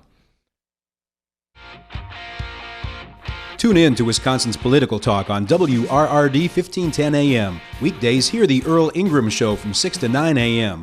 Next, it's Stephanie Miller from 9 to 11. From 11 till 2, the Tom Hartman Program. At 2 o'clock, it's Matt Flynn Direct. From 3 to 6, the Devil's Advocates. And at 6, it's Busted Pencils, Brandy Grayson, and Maggie Dawn. Wisconsin's Political Talk. Listen online at newstalk1510am.com. In a union, there is strength. Wisconsin has had a long history with the organized labor movement in America, fighting for stronger wages, affordable health care, and retirement security, the values of the middle class. You can be part of that experience. Let Teamsters 200 be your partner. Your voice matters. Call Teamsters Local 200 at 414-771-6363 or visit us at www.teamsterslocal200.com or on Facebook. Make a difference. Union Yes. More power, more fight, the most heart. Gingras, Thompson & Walks is more than a law firm. We're family. We believe in doing our best to help people in need and right the wrong that's occurred. For more than 35 years, we've helped thousands of clients across the state of Wisconsin get the justice they deserve. Our proven track record of success isn't based solely on our knowledge of the judicial system. Rather, we make it our priority to get to know our clients and their cases so we can best represent them. Gingras, Thompson & Walks. Find us online at gtwlawyers.com. Have a drink at Regano's Roman Coin. This neighborhood corner tavern is as classic as the street it occupies. Family owned and operated since 1966, Regano's Roman Coin is located in a former Pabst Tide House on historic Brady Street, serving an array of craft beers with a focus on Wisconsin breweries. Also, weekly drink specials, trivia on Wednesdays, seasonal sporting events, parties hosted for all occasions, and pet friendly. Open 11 a.m. Tuesday through Friday, 10 a.m. Saturday and Sunday, closed on Monday. Regano's Roman Coin, Milwaukee's pet friendly, cash only order and classic corner tavern. For WRD and WTTN, my name is Brian Kelly with your headlines. The internet meme known as Slender Man will be making television ahead of Halloween, as 17-year-old stabbing victim Peyton Leutner of Waukesha was interviewed for the ABC program 2020, airing this Friday. When Leutner was 12, she was lured to the woods by two other 12-year-old girls who then stabbed her 19 times in an intended sacrifice to the fictional internet character. Anissa Weier and Morgan Geyser were both found not guilty by reason of mental defect or disease and will each spend decades in secure state hospitals. Expected high today of 51 in Milwaukee and 47 in Madison with partly cloudy skies, overnight lows in the low 30s. Friday highs around 50 with clearing skies. Saturday highs in the low to mid 50s, showers in the afternoon in Milwaukee, partly cloudy skies in Madison. And Sunday partly cloudy skies, highs of 55. You're listening to WRD and WTTN, Wisconsin's political talk.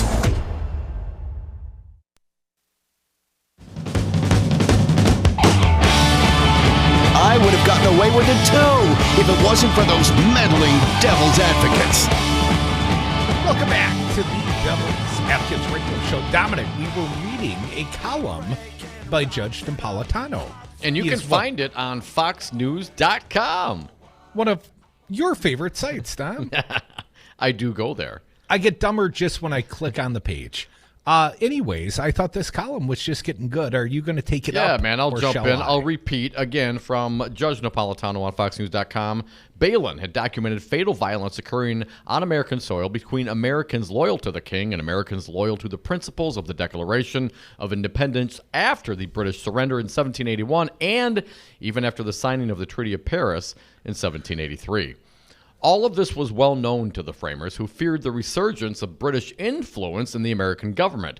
Their fears centered around the corruption induced by titles of nobility, which in those days were often accompanied by land and income and gifts of money or real estate.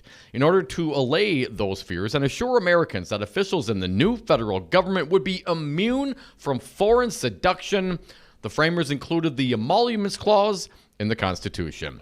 Phony clause.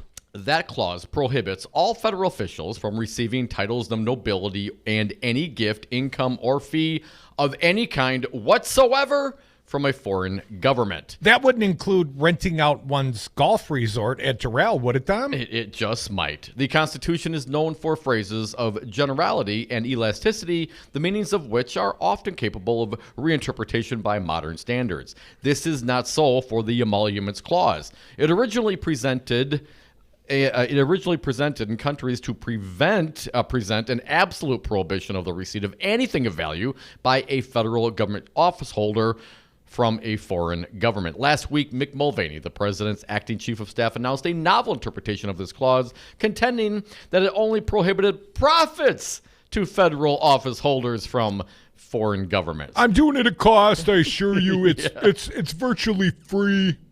By that interpretation, Mulvaney announced Trump was able to offer a resort in South Florida owned substantially by a family corporation he controls as the host of his next meeting of the G7, a group that includes heads of government from 6 foreign countries, so long as the resort did not earn a profit from the gathering. After a week of torrential criticism, Trump announced that he had changed his mind and said he would not host the G7 at the Miami area resort. Yet in the process of doing so, he characterized the Emoluments Clause as phony. Brian, you got that phony sound, right? Let's hear Donald Trump once again to give some flavor to this article by Judge Napolitano on Fox News. I don't think you people with this phony emoluments clause, and by the way, I would say that it's cost me anywhere from $2 to $5 billion to be president. And that's okay between what I lose and what I could have made. I would have made a fortune. Oh, okay. So now he's even adding a little bit more to that. But let's continue with the judge. Who knows what he meant by phony? The clause is in the Constitution, and it means what it says. Yet, whatever Trump meant by phony, it constituted at least a disparagement of the Constitution he has sworn to uphold, and at worst, a threat to ignore clauses he can disparage. This is most unusual and potentially dangerous, and it raises the question, can the president lawfully enforce only the clauses of the Constitution with which he agrees and ignore those with which he disagrees? In a word, no! The doctrine of the separation of powers, which is the backbone of the Constitution, states that Congress writes the laws, the president enforces them, and the courts interpret them. It also offers that the governmental roles of the three branches cannot be intermingled or traded without doing violence to the personal liberties of that the separation was intended to secure. If the president could pick and choose which laws to enforce and which parts of the Constitution to ignore, he effectively would be deciding what the laws mean, a judicial function, and which laws have vitality and which do not, a congressional function. Trump has become known for forceful and tasteless banter. He publicly calls people crude names, uses foul language, and sends dog whistles of lawless behavior to much of his base. All that is a question of free speech, personal taste, and political risk. But threats to ignore parts of the Constitution are not matters of speech, taste, or risk. They reveal character traits that question Trump's fitness for office. Judge Andrew Napolitano on the Foxy News, foxnews.com. You can go read it right now. I realize some of the scuttlebutt over the planned Doral G7 has sort of passed a little bit, right? Well, it almost seems like old news, but the fact that he still said it, considered it, and made this position, well, that is now factual history. You know, I read an article just revisiting the history of Doral. Doral was the jewel of the Trump quote-unquote fortune, right? Doral was profitable to the tune of about $115 million per year, Dom. Not so much anymore. This golf course in the Miami area is down to about $75 million per year in profit. And that's still a hell of a lot of money. But think relative to a guy who claims to be a 10 times over billionaire. And what most people don't understand is you could have assets, but if you're, leveraged up to your eyeballs, right? If you've got lots and lots of bank loans, there are many times where your net worth, your actual worth, even your paper worth is substantially less. Here it is, the Miami Herald. I want to reference this article just briefly, Dom. Douglas Hanks, this one published back in May. The presidency hasn't been kind to Donald Trump's prized Miami resort. This part may be true. Trump is losing money. Even with the most famous hotelier in the world as its namesake, the Trump National Doral Miami has lost ground to its local competitors and seen profits drop since Donald Trump took office. A consultant the resort hired to contest its Miami-Dade tax bill told the magistrate, that's the local taxing authority, late last year that the negative connotation with the Trump brand helps to explain the decline. Here's a quote, Tom. There's clearly been factors that have influenced the hotel. Miami consultant Jessica, I'm not even going to mangle her last name. It's a long, I think, Ukrainian last name, Tom. A lot of those going around these days. Jessica told a magistrate for the country's Value Adjustment Board on December 5th, there is some negative connotation that is associated with the brand. She means the Trump brand. The comments were first reported by the Washington Post on Wednesday. Again, this from May is part of the paper's look at how the Trump presidency intertwines with the Trump business empire. The Trump Organization's Doral Resort is a key corner of the commercial enterprise, ranking as the #1 source of revenue for then-candidate Trump in his first disclosure form as the presidential candidate 4 years ago. It held the same rank in the president's 2018 financial disclosure form with a reported income of $75 million. But that's down from $116 million in the president's 2017 report. What, Dom, about a 35-40% year-over-year decline? The president's #1 moneymaker declined 40%? I read on. And the hotel itself described a similar drop-off in profits as it appealed its 2018 property tax bill. The Post described it as, and here's a quote, Tom, the first known case in which a Trump Organization representative has publicly acknowledged the president's name has hurt business. So anyways, there's that. Well, but I'm sure he would have done it all at cost. He's only off $40 million in revenue at his #1 source year over year. Crudy, he said most recently regarding this issue when he was calling the emoluments clause, the thing that's in the Constitution is supposed to, restrain political figures and federal officers of being influenced by foreign governments, and like King George, those kinds of things. Well, that was phony. But during that tirade, he said he offered to do it for free. And doing something for free is not the same as doing something for cost. When you do something for cost, that means something, say you're going to do it, and you're going to provide an activity that's going to cost you $10 to do. And so you're going to charge somebody $10 for it instead of maybe making a markup and charging them $30 for it, okay? So it's going to cost you $10, you're going to charge $10. That's doing it for cost. When you do it for free, it's going to cost you $10 and you charge $0. That is free. Doing it for cost is not free. And he most recently said he'd do it for free. But Crudy, at the end of the day, be it, losing $25, $35, $40 million on his crown jewel of Doral, well, that's almost nothing compared to perhaps some hanky-panky, perhaps some trading on the chaos that you create. Day trading, one might speculate, Dom. Perhaps. We're going to get to this piece. Maybe take a break right now, Brian. And I think this flows very well into this. And this is something that we have speculated on for quite some time. And this is really what concerns me about the corruption of the top 1% of 1%. When you can move markets based on a tweet, an action, whatever it may be, and you can influence a lie. Hell, man, you can come out and say, yes, like, we got a China deal coming in. Well, that might move markets. And if you know you're going to do that, you can position, or you could have an entity, whatever, a controlling entity, make, let's call them wagers on what will happen in the market after you make those announcements and make all sorts of money. And that perhaps is what's happening, and we need to get to that as well. Dominic, didn't Martha Stewart go to prison for something along those lines? Insider trading, Martha Stewart went to prison for, and I think some Republican just recently resigned for also trading on knowledge that he knew was going to happen with some stocks.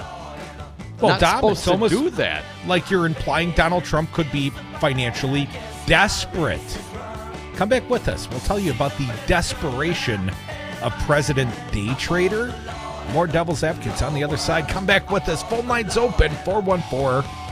I don't know the 414. It's 844-967-2789. Because I'm going to be working for you. I'm not going to have time to go play golf. Believe me. Nobody knows more about debt than I do. As soon as my routine audit's finished, I'll release my returns. I'll be very proud to. Nobody knows more about taxes than I do. By the way, not in my opinion, in the opinion of hundreds of thousands of people on Twitter. Nobody knows more about trade than me.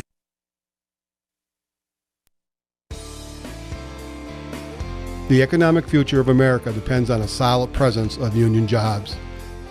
The American middle class is the foundation of our local communities, and organized labor is what built the middle class. Starting right here in Wisconsin, need shall be placed on the side of workers. Hello, this is Tom Bennett of Teamsters Local Union number 200. Workers have a voice, and that voice shall be heard. From the bargaining table to the ballot box, workers' values come first. Better wages, affordable health care, and retirement security. Strengthening organized labor strengthens America. Make your voice heard. Join Teamsters Local 200.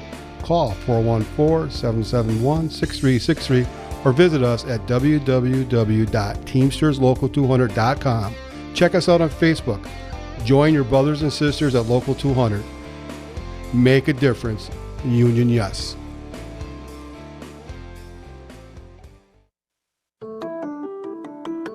If you're like a lot of companies, you know you need IT, but you aren't sure where to start. That's where Five Nines comes in. Hi, I'm Todd Stryker, President and CEO.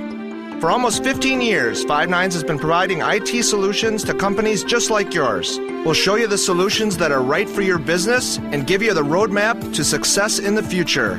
Find us at fivenines.com. That's the number 5, NINES.com. The Devil's Advocates. They refuse to do math on the radio. Dr. Michael Hicks, Professor of Economics, Director of the Center for Business and Economic Research at Ball State University. This is troubling math all the way around. According to your mathematics, Michael, when do you think the great state of Wisconsin will get paid back on its investment? Right. I mean, the answer is the answer is never.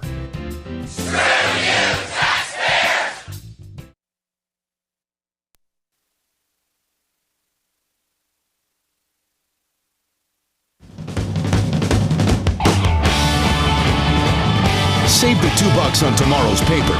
Listen to the Devil's Advocates today. And we're back. Thank you for listening to the Devil's Advocates radio show. Phone lines 844-967-2789. Be patient, callers. I want to get this Vanity Fair piece out. The author, William Cohen, from October 16th. Still relevant today. I'll start it out, Crudy. In the last 10 minutes of trading at the Chicago Mercantile Exchange on Friday, September 13th, someone got very lucky. That's when he or she or a group of people sold short 120,000 S&P E-minis, electronically traded futures contracts linked to the S&P 500 stock index, when the index was trading around 3,010. The time was 3:50 p.m. in New York. It was nearing midnight in Tehran. A few hours later, drones attacked a large swath of Saudi Arabia's oil infrastructure, choking up production in the country and sending oil prices soaring. By the time the CME opened for pre-trading on Sunday night, the S&P index had fallen 30 points, giving that very fortunate trader or traders a quick $180 million profit. It was not an isolated occurrence. 3 days earlier, in the last 10 minutes of trading, someone bought 82,000 S&P E-minis when the index was trading at 29.69. That was nearly 4 a.m. on September 11th in Beijing, where a few hours later, the Chinese government announced that it would lift tariffs on a range of American-made products, as has been the typical reaction in the U.S. stock markets as the trade war with China chugs on without any perceptible logic. When the news about a potential resolution of it seemed positive, the stock market goes up, and when news about the trade war appears negative, they go down. The news was viewed positively. The S&P index moved swiftly on September 11th to 2996, up nearly 30 points. That same day, President Donald Trump said he would postpone tariffs on some Chinese good, and the S&P index moved to 3,016, or up 47 points, since the fortunate person bought the 82,000 E-minis just before the market closed on September 10th. Since a 1-point movement up or down in an E-mini contract is worth $50, a 47-point movement in the day was worth $2,350 per contract. A week earlier, 3 minutes before the CME closed on September 3rd, someone bought 55,000 E-mini contracts with the index at about 29.06.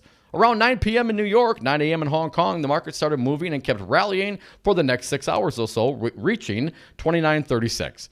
Around 2 p.m. in Hong Kong, 2 a.m. in New York, Carrie Lam, the Hong Kong leader, announced that she would be withdrawing the controversial extradition bill that had been roiling the city in protest for months. Whoever bought those E-mini contracts for a few hours earlier made a killing, a cool $82.5 million in profit. But these wins were peanuts compared to the money made by a trader or a group of traders who bought 420,000 September E-minis in the last 30 minutes of trading on June 28th. That was some 40% of the day's trading volume in September E-minis, making it a trade that could not be easily ignored. By then, President Trump was already in Osaka, Japan, 14 hours ahead of Chicago, and on his way to a roughly hour-long meeting with China's President Xi Jinping as part of the G20 summit. On Saturday in Osaka, after the market had closed in Chicago, Trump emerged from his meeting with Xi and announced that the intermittent trade talks were back on track. The following week was a good one in the stock market thanks to the Trump announcement. On Thursday, June 27th, the S&P index stood at about 2915. A week or so earlier, it was below 3,000, a gain of 84 points or $4,200 per E-mini contract. Whoever bought the 420,000 E-minis on June 28th made a handsome profit of nearly $1.8 billion. Traders in the Chicago pits have been watching these kinds of wagers with an increasing mixture of shock and awe since the start of the Trump presidency. They're used to rapid fluctuations in the S&P 500 index. Volatility is common, of course, but the precision and timing of these trades and the vast amount of money being made as a result of them makes the traders wonder if all this is on the level. Are the people behind these trades incredibly lucky, or do they have access to information that other people don't have about, say, Trump or Beijing's latest thinking on the trade war, or any other of a number of ways that Trump is able to move the markets through his tweeting or slips of the tongue, ? Essentially, Crudy, do they have inside information? Maybe. Theoretically, market regulators are supposed to be keeping an eye on big trades such as these to try and figure out whether they are just happy coincidences or whether there is something more nefarious afoot. And they say they do, but the calls to the Chicago Mercantile Exchange, where the trades take place, the Securities and Exchange Commission, which regulates the equity markets, and to the Commodity Futures Trading Commission, which regulates futures contracts, such as E-minis, were answered in different ways. Christopher Carafine at the SEC declined to comment. The CFTC did not respond to my inquiries, while a spokeswoman for the CME says the trades in question do not originate from a single source, and they were of no concern. There is no way for another trader, let alone an outsider such as me, to know who's making these trades. But the regulators know, or can find out. One longtime CME trader who has been watching with disgust says he's never seen anything quite like these trades, not at least since Al-Qaeda cashed in before initiating the September 11th attacks. There's definite hanky-panky going on. To the world's financial markets detriment, he says. This is abysmal. I read on from this article at Vanity Fair. In the case of Trump, market manipulation also yields political dividends. Perhaps the most obvious example dates to the late August when Trump, desperate to reignite trade talks with China, boasted during the G7 summit that his counterparts in Beijing had come back to the table. We've gotten 2 calls. Very, very good calls, he told reporters. They mean business. The market rose more than 900 points over the next few days. But a spokesperson for the Chinese Foreign Ministry said he was not aware of any such calls. An editor at the Global Times, the state-controlled newspaper, tweeted that he knew of no calls made in the days leading up to the G7 meeting and that China won't cave to U.S. pressure. 2 U.S. government officials later told CNN that Trump misspoke and conflated comments from China's Vice Premier Liu He with direct communication from Chinese. According to CNN, the officials said Trump was eager to project optimism that might boost the markets. Indeed, this single Trump lie briefly inflated domestic markets by hundreds of billions of dollars. What this describes is quite literally market manipulation that constitutes criminal violations of the Securities and Exchange Act of 1934, commented George Conway, the conservative attorney and Trump critic. Whether Conway is right or wrong is a matter of legal opinion, but given how fishy and coincidental the trading in E-mini seems to be these days, the SEC or CFTC would be doing a great service and their job for the American people by investigating who is behind these lucrative trades and what they knew before they placed them. At the moment, what we're getting from them is an indifferent shrug. Federal regulators might start here. In the last 10 minutes of trading on Friday, August 23rd, as the markets were roiling in the face of more bad trade news, someone bought 386,000 September E-minis. 3 days later, Trump lied about getting a call from China to restart the trade talks, and the S&P 500 index shot up nearly 80 points. The potential profit on the trade, a cool $1.5 billion, Dom. That's not insider trading at all. I'm sure he's not trying to manipulate or short the markets. No. 844-967-2789. Dick in his garage. Welcome back, Dick. What do you got for us? You know who's cueing them and manipulating them behind the scenes? Ken Lay. He's still alive. They never was a body count on him. No, this is, you mentioned Martha Stewart, and I thought of that before you said it. But Martha Stewart was pissant next to this. Are you kidding? This is incredible. And he does know a lot about business, too. We found out today that one of the businesses that he drug in here was Scott Walker. How is that Foxconn? The Foxconn. Yeah, apparently, Dick, it is a con. Those little centers, what were they? The technology centers around the state. They're apparently not going to. They're reevaluating.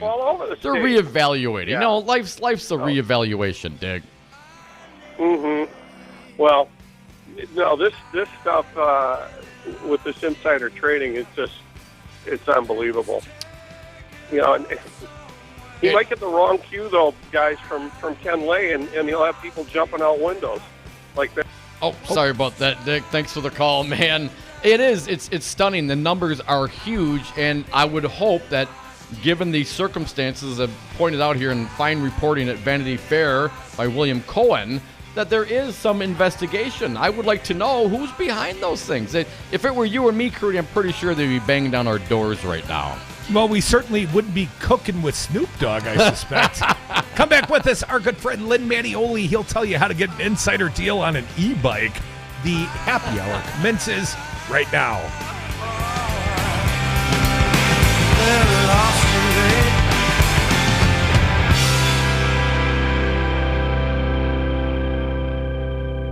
Want to be more presidential? Tweet the Devil's Advocates at Devil Radio. When you control the mail, you control information. Tune in to Wisconsin's Political Talk on WRRD 1510 AM. Weekdays, hear the Earl Ingram Show from 6 to 9 a.m. Next, it's Stephanie Miller from 9 to 11. From 11 till 2, the Tom Hartman Program.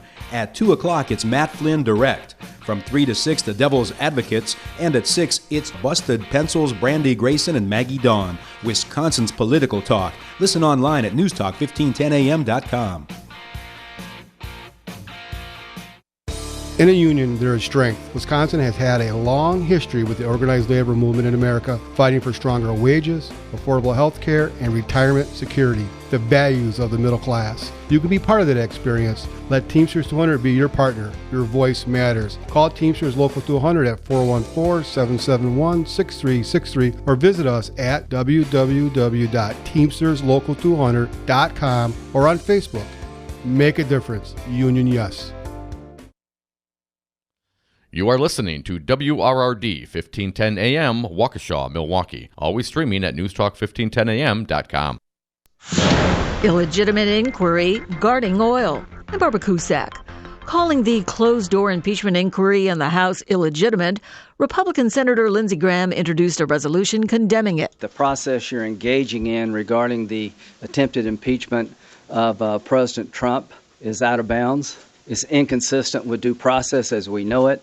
It's a Star Chamber type inquiry, and it's a substantial deviation from what the House has done in the past regarding impeachment. Correspondent Barbara Starr reports the U.S. military is discussing a plan that would leave a small force of troops in eastern Syria near oil facilities. They would be used to provide security for the U.S. forces already there in that oil-filled region, guarding the oil fields, taking control of the oil on behalf of the United States and the Kurds, as the president has described. Congress and the American people are saying goodbye on Capitol Hill to the late Maryland Congressman Elijah Cummings. Correspondent Linda Kenyon is there. Members of the public are here in the rotunda of the U.S. Capitol building, filing past the statues of icons of American history, here to pay their respects to another icon, Elijah Cummings. As they file past the statues of Martin Luther King Jr. and Rosa Parks to arrive at the casket, it is easy to see how Cummings, too, will become a treasured part of American history. He lies in State and Statuary Hall atop the Lincoln catafalque that bore the casket of President Lincoln himself. Cummings' wake and funeral are planned for tomorrow in Baltimore.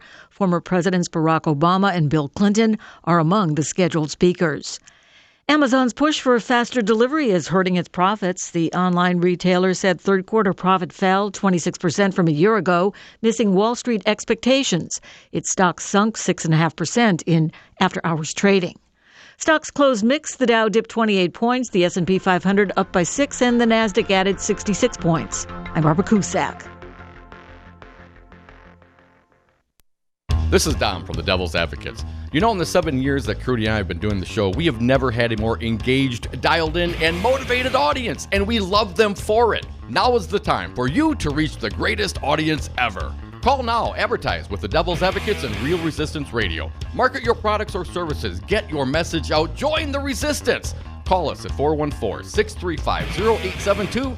That's 414-635-0872, or go to realresistanceradio.com. Hello, Madison. Join me, Ken Harwood, every Saturday morning from 10 a.m. until noon for my new show, Development Matters. From job creation to sustainability and everything in between, join me and my guests in discussing the realities surrounding jobs, business, and the environment each week. These are tough decisions, and we're going to seek real solutions for development in Wisconsin. Tune in every Saturday for Development Matters with Ken Harwood from 10 a.m. until noon, right here on Talk 92.7, Wisconsin Political Talk. If there is a Game 5 in the World Series between the Nationals and the Astros, it will be played in D.C., and President Trump told reporters about his plans to go. Yes, you are going to the World Series? On Sunday. Are you going to throw out the first pitch? I don't know. They got to dress me up in a lot of heavy armor. I'll look too heavy.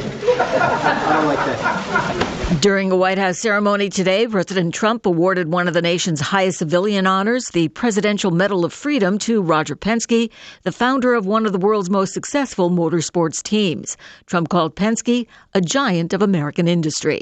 Minnesota Museum, the History Center of Olmsted County in Rochester, turned its creepiest dolls loose just in time for Halloween. It's posted photos and videos of its miniature terrors on social media, taking votes for the most nightmarish one.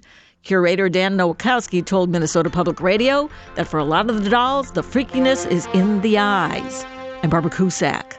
She's such a... Teens in foster care will love you, even if you don't know the lingo. Dad bod, noun. The result of the occasional donut, always washed down with confidence. Brought to you by the U.S. Department of Health and Human Services, Adopt U.S. Kids, and the Ad Council. Visit adoptuskids.org. Teens in foster care will love you, even if you don't know the lingo. Dad bod, noun. The result of the occasional donut, always washed down with confidence. Brought to you by the U.S. Department of Health and Human Services, Adopt U.S. Kids, and the Ad Council. Visit adoptuskids.org. Tune in to Matt Flynn Direct, weekdays from 2 to 3 on WRRD 1510 AM and Talk 92.7 FM Madison. We'll be covering all politics, national to local, from a Wisconsin perspective. This is an open mic, no holds barred, call on any political subject. That's Matt Flynn Direct, weekdays 2 to 3 on WRRD 1510 AM and Talk 92.7 FM Madison. Always streaming at newstalk1510am.com. Cut you down. For WRRD and WTTN, my name is Brian Kelly with your headlines. A new Marquette University Law School poll found that 65% of Wisconsinites polled did not think President Trump was honest, while only 46% thought there was cause enough for impeachment compared to 49% that maintained there wasn't enough cause. 44% were in favor of impeaching the president and removing him from office, while 51% did not. 43% had a favorable opinion of President Trump, with 52% viewing him unfavorably.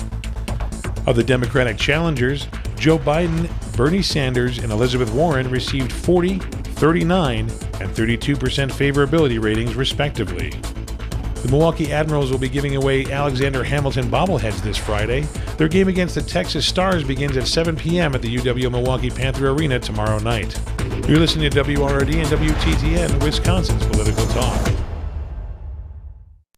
Warning, you are about to listen to the greatest radio show ever.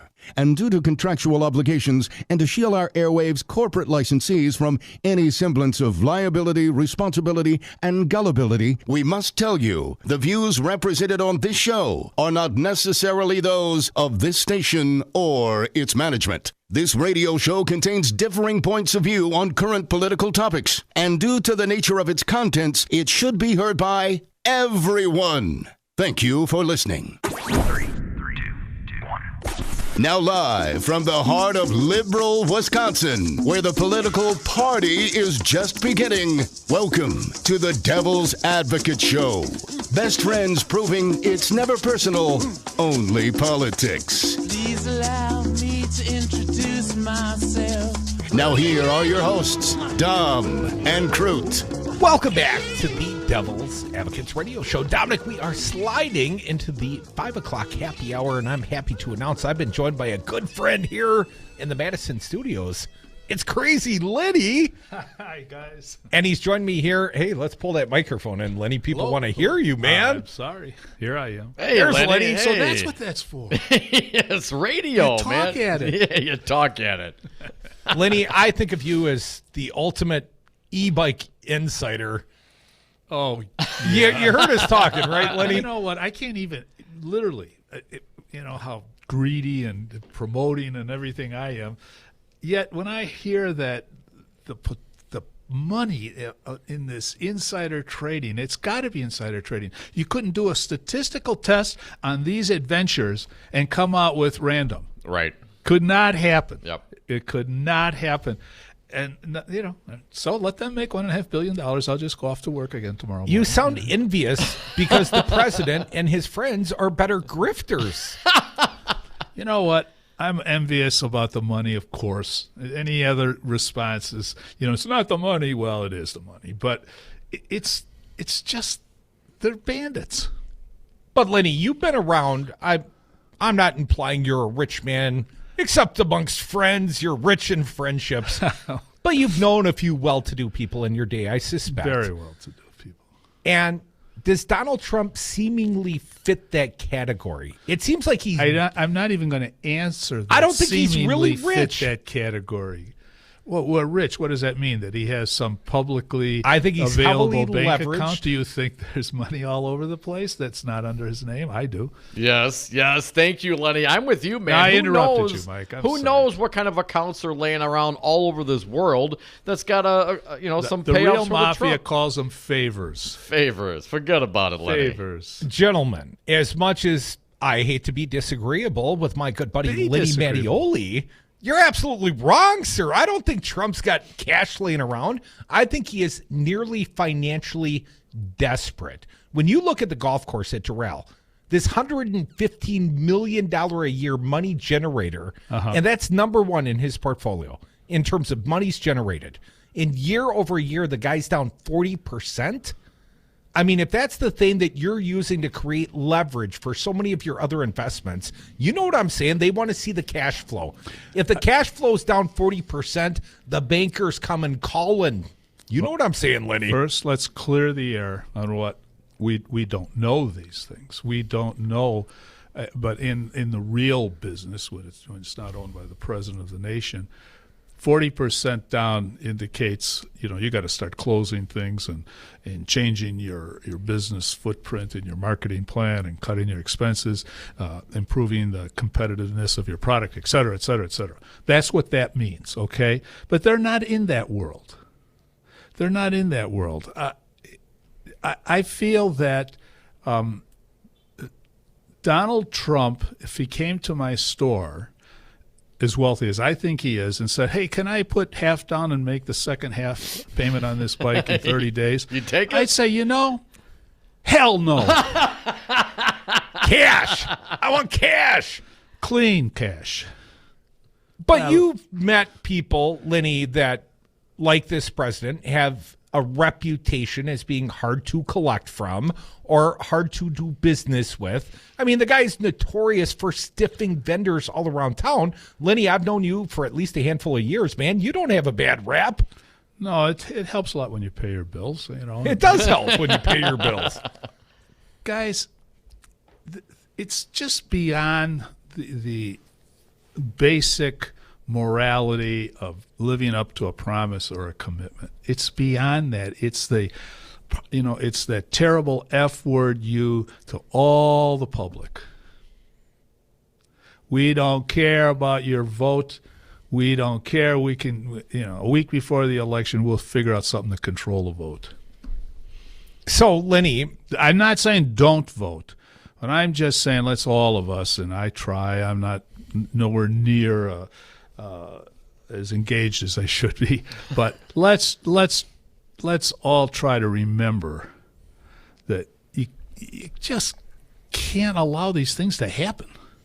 These manipulations of billions of dollars. Now, Len, can you prove they're manipulations? If I could start my life over again, if I could be 24 again, getting out of college and just starting it all over again, I might be able to, but I can't at my age. But does that disqualify me from saying this doesn't make common sense? Yeah, it doesn't pass the smell test. No. You don't have to be, a rocket scientist or an MBA holder like Dom. Well, hey. To know that this doesn't pass the smell test. But it didn't make Dom any more handsome, actually. Well, I mean, you can only go up from 10. What's there, 11? Oh, your mother must really love you. My parents instilled within me, Lenny, a strong sense of self-worth. Good for them. Folks, you are listening to the Devil's Advocates Radio Show. Got a fine guest and a good friend live in studio. He's a sponsor, Crazy Lenny E-Bike Lenny. He's got the e-bike shop on Odana Road in Madison. It's a good place to go. And Lenny, we still got a little nice weather here in the state of Wisconsin. We do, I hope. When you speak to the weather, we have no control over that, and we hope we have some nice weather. I'm able to go bike riding a little bit in November even, but not a lot. However, if you're thinking about, if people out there are thinking about, and I think there's a lot of them that are, getting an e-bike next year, and a battery-assisted bike. Yeah, tell them how year. to get the insider deal, Lenny. Well, of course. I mean, it doesn't, it doesn't take you don't have to be a mental giant to figure out that the fall pricing is going to be better than the spring pricing.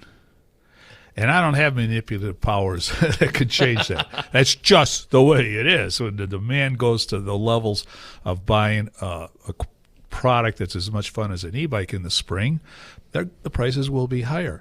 And so what do? How do I sell bikes now? You have to bite the bullet a little bit, bite that bullet, take a little less per bike and say, look, we'll give you the fall price. It will be less than the spring price, and you can take the bike and use it for whatever nice days we have left. Then you can bring it back to the store, and then we will store it free until the end of April or whenever you pick it up, but up to the end of April. And you know what? If a new 2020 model came out and caught your eye, I'll give you what you paid for that bike you bought this fall towards a new 2020 model next spring. So it's like getting the free use of the bike. Oh, and besides that, the warranty on your bike will start the day you pick it up for the summer. That sounds a lot like the Durrell G7 deal. That's like an at-cost deal, Lenny. You know what? Sometimes you do have to sell a bike when all the parts add up to the cost of the bike, because if you're trying to make a profit out of every bike, you're just another hunk of protoplasm selling e-bikes. We want to sell lots of e-bikes. Last year we sold 3,000. We want to pass 3,000 this year. 3,000 e-bikes. Wow. Hey, I'm blessed. I'm fortunate. I'm lucky. I've got a product that has the highest consumer satisfaction level of any product that Len has seen in 48 years of retailing. So get one. Be excited about being able to ride it more next spring. And I'll try to make you, I jokingly call it a Godfather deal. It's a deal you can't refuse. Now you sound like you should be part of the Trump administration. Watch it. Watch it. Lenny, I was driving on the square. I'll sell him a bike with programmed flat tires. It's not personal, Tony. It's strictly business. I was riding on the square yesterday, going to a business meeting, and somebody pulled out in front of me, this kid on a bike, and I nearly ran him over. Ooh. And then I realized he was on a Stromer e-bike, and I'm thinking, that's a friend of Lenny's. I can't run that guy down. A kid on a Stromer. Stromer's well, kid of 30, 40, okay. It's like, all relative. Stromers are like buying a Ferrari e-bike. Yeah. That's the good stuff, Len? Yeah, they are. I sell Stromer. I'm probably the largest Stromer retailer of e-bikes in the United States. But I just want to tell you something. Let's compare a Stromer to a Ferrari. And actually, let's compare a Ferrari to a Chevrolet. It could be a Ford, whatever your choice in the basic working man's car. I've sat in a Chevy before, but please continue. So if you drive a Ferrari from Madison to Milwaukee and back, it'll take you from A to B and back to A. And if you do the Chevy, it'll take you from A to B and back to A. And by the way, the Chevy or the Ford or the Nissan may be equally as comfortable, maybe more comfortable than the Ferrari. Oh, it won't go 175 miles an hour in a state where the maximum speed limit anywhere is 70 miles an hour. Try to get what I'm trying to say here. I am trying. You're just buying... you're not buying more marginal utility. You're not. You're buying perfection in design and fit and finish that may not exist in other bikes, but you may not need. It's pure luxury. Here's one thing I will say for you, Lenny. You stand by your product, and I mean literally. You are out in the parking lot often helping people ride an e-bike or take a test drive. Lenny, you have a real passion for what you do, and I love that about you, man. As long as I've known you, you've been excited about what you do for a living, and in this case, it's selling e-bikes. Lenny, how many hours a week do you think you're at the store? Oh, if I tell you how many hours a week, you'll think I'm sympathy-seeking. I figured it out. I'm between 65 and 70 hours a week, not counting work done at home. So less hours than your age, Lenny? Barely? Oh, yeah, I've been cutting back. 78 in May, guys, and going strong. Still got a lot of passion, and not just for e-bikes. Well, Hey. Just ask Tara. Hey, Lenny. Yeah. We were recently at the site of the Democratic presidential debate in Westerville, Ohio. Nice town outside Columbus. Although this weekend they're going to be quite sad when the Badgers whoop their ass. But anyways, all cheer for that. I digress. Lots of cops on bikes that day. Yep. So anyways, my initial thought is Lenny should be selling these guys e-bikes. Oh, but we are. We approached the cops, and you know what the beat cops told us? To get an e-bike, you had to be a sergeant. Oh, really? I didn't know that. The beat cops didn't get the e-bikes. They got Schwinn's, like the ones you used to give away with microwaves, I think. Oh, my God, yes. No, we have probably a half a dozen various police forces that have bought bikes from us. In Wisconsin, 2 or 3, Janesville being the most recent one. We sold e-bikes to the sort of official police force for Disney World. We've sold e-bikes all over the country to civil authorities. That's outstanding, man. Yeah, we're proud of it. Hey, we'll take our money anywhere, And do the police officers, I mean, obviously it gets quite expensive to have horses. I know for a while, guys like Sheriff David A. Clark Jr. in Milwaukee like to ride around on a stallion. Oh, gee. But someone's got to shovel the you-know-what, and I don't mean what Dom says in this case. The e-bikes have kind of become the way for cops to be on the beat and on the street level with the people, don't you think, Lenny? There are ways that it could make a police officer's job more efficient, make law enforcement more efficient. First of all, the police officer can get into areas that he may not be able to get into on foot or in an automobile. The e-bike actually will transport a police officer from one place in an urban location to another as fast or faster than an automobile will. So the e-bikes have a definite benefit to law enforcement. I want to be careful. I have very strong feelings about law enforcement. Come on. What is the thing about constantly criticizing police officers? They didn't get here fast enough. They never recovered my lost bike. They didn't do that. It's a job where every time you get out of that police car and you walk up behind the front window of another car, you have a chance of getting injured. Well, here's what I would say, Len.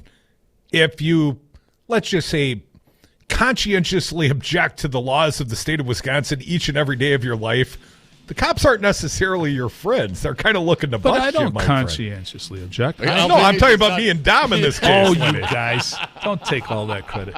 You, Crudy and Dom, you're a lot like me. We all see a place in this day and age, in this culture that we enjoy in the United States for a little more civil disobedience. Amen, I am not talking about demonstrations where policemen have to defend property or themselves with clubs. But we got to get out there and say, look, for example, if we continue to increase property taxes more and more and more and more property tax and more property tax and more property tax, at some point, taxpayers got to say, here's what we're going to do. We'll do what was done in California decades ago. We'll have a tax strike. We just won't pay the tax until we get some logic out of these spending proposals. Come down, buy an e-bike from our good friend Crazy E-Bike Lenny, and Lenny says you don't have to pay your taxes. And I would say I would never. Can you imagine that? Are you facing a big tax bill on January 31st? Come into my shop, we'll pay it for you. The whole world would show up. Lenny, I would never be critical of our men and women in law enforcement. Here, what I would say, they're a great match for e-bikes because they can ride them and write off the donuts so they can eat more donuts. You're trying to promote my product, and thank you. I love e-bikes. Come back, more Devil's Advocates. Don't worry about anything, Frankie 5 Angels. My feet are taped to the bicycle on this one. Okay, I gotta go. I'm in the middle of a big bike race. Thinking of a new electric bike next year? Well, fall's the best time to buy. Over $400 off any electric bike at Crazy Lenny's e-bikes. Make a down payment on a fall sale price, but you don't have to pick up the e-bike until April. Free winter storage. The guarantee starts when you pick up your new e-bike next April. $1,700 e-bikes are $1,200. $1,200 e-bikes are $900. $1,100 e-bikes are $600 for a new e-bike. Fall is the time to get a new e-bike. Save $400. Pick it up in April at Crazy Lenny's. Gingras, Thompson, and Wachs, the attorneys with more power, more fight, and the most heart, are here to serve you, Milwaukee. From personal injury to civil rights cases, we are determined to combat dishonesty and injustice. And our team brings the fight with integrity, passion, and dedication that never quits. Together, we right the wrong, and we are ready for battle. There are law firms, and then there is Gingras, Thompson, and Wachs. Find us online at gtwlawyers.com. Listen to the Devil's Advocates live weekdays from 3 to 6 p.m. Go back to where they came from, help those people come back and show us how to do it. That was the full quote. They didn't come from anywhere. They were here, dude. Are you employed, Chris? I am. Do you have an HR department? Yes, I do. I'm a union machinist. Oh, do you work with minorities? I do. If you walked up to one of your coworkers who was a minority, you told them to go back to where they came from, would HR have a conversation with you about that, do you think? It depends on the person, really. I mean, some people are... If somebody complained to HR about what you said, do you think they would have a conversation with you about that? Okay. Absolutely. But why? Why would they pull you off of your job to discuss this with you, and what do you think their beef would be? Because they're trying to protect the corporation from lawsuits. Lawsuit for what? Discrimination, racism. So if your coworkers, if you say it to your coworker, it could be described as discrimination or racism. But when the president says it to the world, it's not racist? No. Yikes. Ass, grass, or cash. Nobody rides for free. Dom and Crute are the Devil's Advocates. We are back. Thank you for listening to the Devil's Advocates radio show. If you miss any of this fine program, please go online to domandcrute.com. You can listen to and download podcasts and interviews. Dominic, I've got Lenny here with me in Madison. I asked him to stick around, and I'll give you one guess what we talked about during the commercial break. E-bikes? Yes! Really good for you, Dom. Lenny, we all know you're passionate about e-bikes, but man, I know you're passionate about lots of stuff. You always try to work in a baseball story. I know the World Series currently in play, neither the Cubs nor the Brewers in it, but I got to ask you sort of a political sports analogy here. Yesterday, the Republicans, they charged the mound. Now, in sports, what I mean is they charged into a closed hearing. I describe it as charging the mound. Okay. And I think it was about as well conceived as the day Robin Ventura charged Nolan Ryan and got his ass handed to him. Yeah. Never charged the mound, Lenny, right? You were a pitcher. Never No, charged the you mound. don't charge the mound. That's for sure. But what you might want to do is just don't step into the batter's box until the umpire tells you to. What, are you worried about getting beaten? What do you? I don't get the reference. It throws the pitcher off. Like you just stand pitched. outside the I was a batter's pitcher, box? not in the majors, but yes, you stand outside the batter's box. You put the bat on your hip and lean against it, and just do the old stare down. Like, if you throw a pitch like that again, I'm going to kick your you-know-what from here to there. Now, the pitcher, what is he going to do, stare you down? Because if he does, you win. Now, Lenny, the coach never asked me to bunt in my history of baseball, but my coach used to tell the pitchers, if a guy squares up the bunt, throw it at his head. But What do that you was think the way about baseball was back then. Of course, there was a beanball in those days. Don Drysdale, Sandy Koufax, many Kurt Gibson, the pitcher, the St. Louis famous pitcher. Bob Gibson. Bob Gibson, thank you. You knew when you went up the bat that you better not crowd that plate or that ball's going to go right for your ear. It's not legal anymore. That's a separate debate. But the pitcher's mound has also been lowered. The pitchers can't throw a spitball. The pitchers can't do this. The pitchers They weren't can't do supposed to throw the spitball before, Lenny. Oh, come on. I know. I mean, I know it extended the you're not Necro supposed brothers' to park in a careers. no parking space. Let's not go into that again. Hey, Lenny, final thought, staying on the sports topic for just a moment longer. If you own an e-bike, you don't have to park. You can park anywhere. Football. They've kind of taken the violence out of football. What do you think about that? Well, it's become flag ball. You know, you just sit there and concentrate on, was it a penalty or wasn't it a penalty? That's become the pastime now. Was that really a penalty? Let's look at it from this angle. I think it might have been a penalty. Well, I don't think so. I mean, it was that close. But I don't think it's enough to recover the call. I don't think. Well, play football! I get tired of that. It takes too long for all that to happen. I could go out and take an e-bike ride between plays. Right. Now, do you think any of the Packer players ride e-bikes to and from practice up in Green Bay? I'm sure at least few do. There's a story about Packers. It's about the guy that got the 2 free tickets to see the Bears. A Packer fan went to Chicago to visit his buddy, and his buddy gave him 2 free tickets to see the Bears. He wasn't so sure he wanted to go. He left the tickets on the dashboard of his car, and he went in and had a beer. And he came out. The windshield of his car was busted, and on the top of the console of the front car, what was there? 4 Bears tickets. Come back with us. The Bears still suck. Our good friend Lenny Mattioli, thank you so much. Yo, bartender, your food needs refill. Well, let's give him credit. At least he didn't spike himself. When you shop Goodwill, you don't just bring home a vintage dress or cat lamp. You bring home so much good to your community because everything you buy funds local job training and more. Goodwill, bring good home. Brought to you by Goodwill and the Ad Council. When you shop Goodwill, you don't just bring home a vintage dress or cat lamp. You bring home so much good to your community because everything you buy funds local job training and more. Goodwill, bring good home. Brought to you by Goodwill and the Ad Council.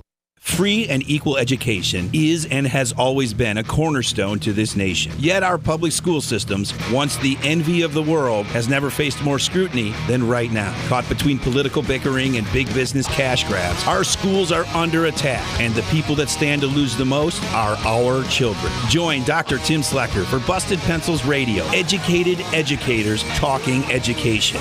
Tuesday nights at 7, right here on WRRD 1510 AM, Milwaukee. You are listening to WRRD 1510 AM, Waukesha, Milwaukee. Always streaming at newstalk1510am.com.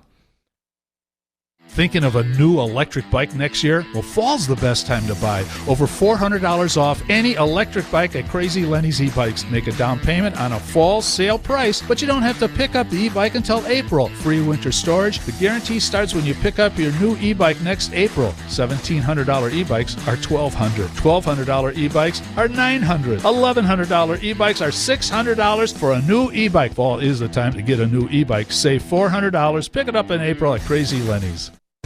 In a union, there is strength. Wisconsin has had a long history with the organized labor movement in America, fighting for stronger wages, affordable health care, and retirement security, the values of the middle class. You can be part of that experience. Let Teamsters 200 be your partner. Your voice matters. Call Teamsters Local 200 at 414-771-6363 or visit us at www.teamsterslocal200.com or on Facebook. Make a difference. Union yes.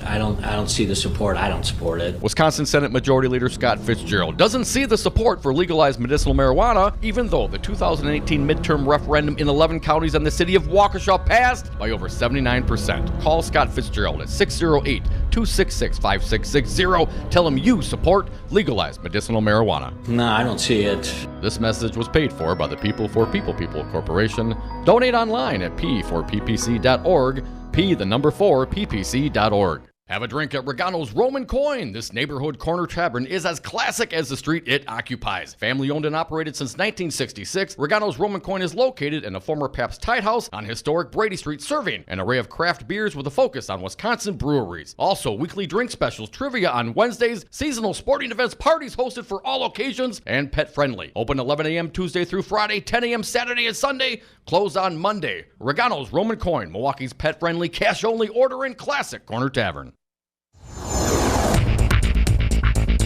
WRD and WTTN, my name is Brian Kelly with your headlines. Vice President Mike Pence was in Wisconsin yesterday to speak to a crowd gathered inside a Uline warehouse in Kenosha to stump for the USMCA. The event was sponsored by America First Policies, a pro-Trump super PAC whose own study reported a loss of 700,000 jobs in the U.S. as a result of NAFTA, which the USMCA is seeking to replace. Brewers outfielder Christian Yelich has won the Hank Aaron Award for the second year in a row. The award goes to the National League's most outstanding offensive player. Haley is in the running for NL MVP as well. Expected high today of 51 in Milwaukee and 47 in Madison with partly cloudy skies, overnight lows in the low 30s. Friday highs around 50 with clearing skies. Saturday highs in the low to mid 50s, showers in the afternoon in Milwaukee, partly cloudy skies in Madison. You're listening to WRD and WTTN, Wisconsin's Political Talk.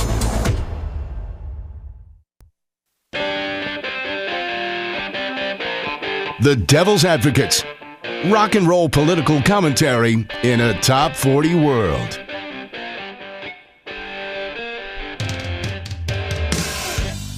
Welcome back to the Devil's Advocates radio show. Want to thank our most recent guest, a fine one, a good friend of ours, Crazy Lenny Mattioli. He's selling some e-bikes, Tom. You know what he said to me when we were done? What? That didn't come off as too commercial, did it? We didn't talk too much about e-bikes, did we? And I thought to myself, well, Lenny, it's all relative. Lenny loves him some e-bikes, man. Do you remember? You probably don't remember like those of us that grew up in the Madison area. But Lenny is synonymous with like 10-speed bikes. The guy gave away over 100,000 10-speeds in Madison, Wisconsin. I think every other 10-speed on the road in the 1970s and 80s, Lenny threw in as a throw-in on a microwave oven. He was on the market. He was on the ball with the microwaves, and he's on the ball with e-bikes. I think, as a general rule, my impression is that the United States is farther behind other industrialized countries in embracing the e-bike technology. But I think, thanks to Lenny, a lot of us are catching up. At least one of us. Yeah, when's the last time you've been on your e-bike? Hey, man, I'm getting ready for the spring. You know, I've got it winterized. Yeah. Is there air in those tires, Crudy? I got it pumped up. Although I never charged. I did ride the e-bike this year. I am more frequently a walker than a rider. If I could get the kids to ride bikes with me, I mean, they're teenagers now. They just want to ride. You know, not like a bike ride, but like, Dad, just take me to so-and-so's house. So I don't ride the bike as much. I walk the dogs. If I got an e-bike with my chubby dogs, Tom, they'd be some dragon pooches. They couldn't keep up. Anyways, little politics. I'd like to come back with a little politics. The Wankinator, the unemployed, worthless former governor of the state of Wisconsin. Well, you know, he's still writing fundraising solicitations. And apparently still is delusionally thinking he is the governor of the state of Wisconsin because he's still using letterhead that says from the governor's desk. But that was earlier in the show. The Wankinator doing a little fundraiser. Him and the Duffmeister. You know, the guy that quit Congress in September and apparently was going to spend more time with family and then took a job over at fake news CNN and now has found time to go raise money for Tom Tiffany's congressional run. The Wankinator and the Duffmeister. What a pairing. Oh, how much is it? I want to go. According to the Associated Press, a high-profile pair of former Republican office holders are headlining, well, it's in Milwaukee, Dom, a Milwaukee fundraiser for Republican Tom Tiffany as he seeks to succeed Sean Duffy in Congress. I would point out, Milwaukee, I like the town. Nowhere close to the 7th Congressional District, is it? No, I don't think so. I mean, like half a state away. It's pretty far away. So, in other words, Tom Tiffany is having a fundraiser in Milwaukee where absolutely zero of his potential constituents would reside. It's okay if the money's green and the check's cash, right, Tom? Absolutely.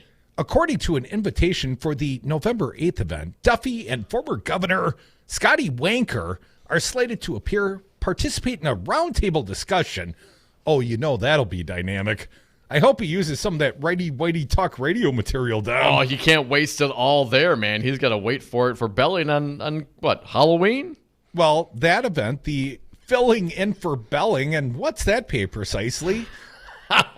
Well, Walker will take his lifetime 3 hours of material, and then he'll do a roundtable with the very same regurgitated material.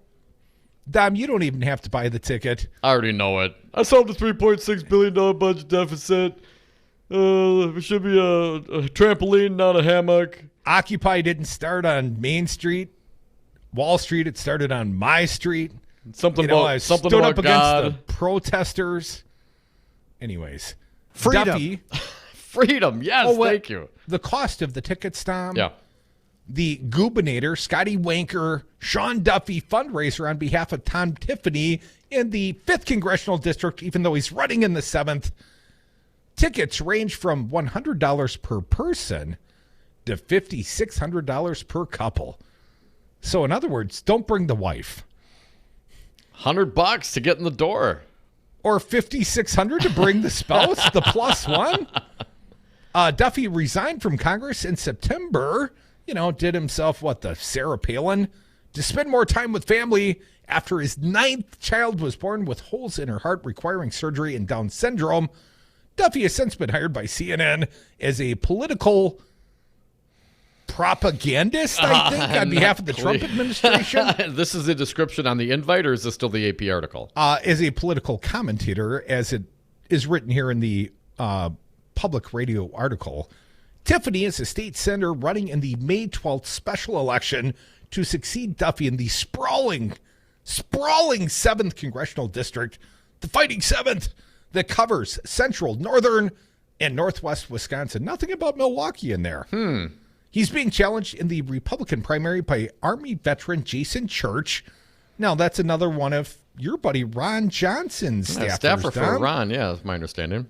And hobby farmer Michael Opella Sr.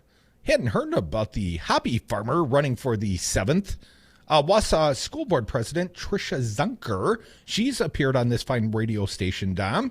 And insurance salesman Dale Lawrence are running as Democrats. I like the lady Zunker. I am very impressed by her, quite frankly. She is a Supreme Court justice in the Ho-Chunk Nation. She put herself through law school, and I would say any human being that's done anything with their life probably has more character than Tom Tiffany. 844-967-2789. Have you ever seen the Pizza Rat video? That rat has more character than Tom Tiffany. You can join us on the phones, Crudy. Speaking of Governor Scott Walker, Dave Zwiefel from the Cap Times. The pizza has more character than Scott Walker. Editor Emeritus. He's got one. Got to throw this out there. The plain talk, Crudy, from Walker to Trump. The GOP is awash in pretend Christians. And I assure you, I find no joy in reading this article. Here's what Dave writes. One of the most puzzling realities of today's American politics is how white evangelical Christians fully support President Donald Trump. A man who tells bald-faced lies daily, has undergone 2 divorces, has committed adultery, has paid off prostitutes, brags about grabbing women by their privates, separates small children from their immigrant parents, and regularly disrespects other teachings found in the Bible. He is probably, as Nobel laureate Paul Krugman frequently writes, the least godly man ever to occupy the White House. It's because you never ran. See? We've got our share of these self-professed Christians right here in Wisconsin, including some of our most prominent, quotes, leaders. Among them, of course, is former Governor Scott Walker, the preacher's son, who frequently trumpets his own religiosity, yet thinks Trump is the best thing since sliced bread. Walker came to mind earlier this month when Governor Tony Evers announced he was pardoning 4 convicted felons who he believed had paid their debt to society and changed their lives for the better. During his 8 years in office, Walker proudly refused to consider pardons for anyone, no matter how deserving they may have been, despite biblical admonitions of Jesus Christ concerning forgiveness. I wrote several columns over Walker's years about one of those people who Walker shamelessly and hypocritically refused to pardon, Eric Pizer, a former Marine who served 2 combat tours in the Middle East. A graduate of Spring Green River Valley High School, Pizer has been home from Iraq for only 2 days when he stepped between a friend of his and an angry Boscobel man who believed the friend was fooling around with his wife. Pizer landed 1 punch, which severely broke the man's nose and sent him to the hospital. It was his first and only scrape with the law, but a bullheaded Grant County assistant DA felt it necessary to charge the veteran with the felony, when in most cases of this kind, a misdemeanor is typical. That, of course, altered the then 23-year-old Eric Pizer's life.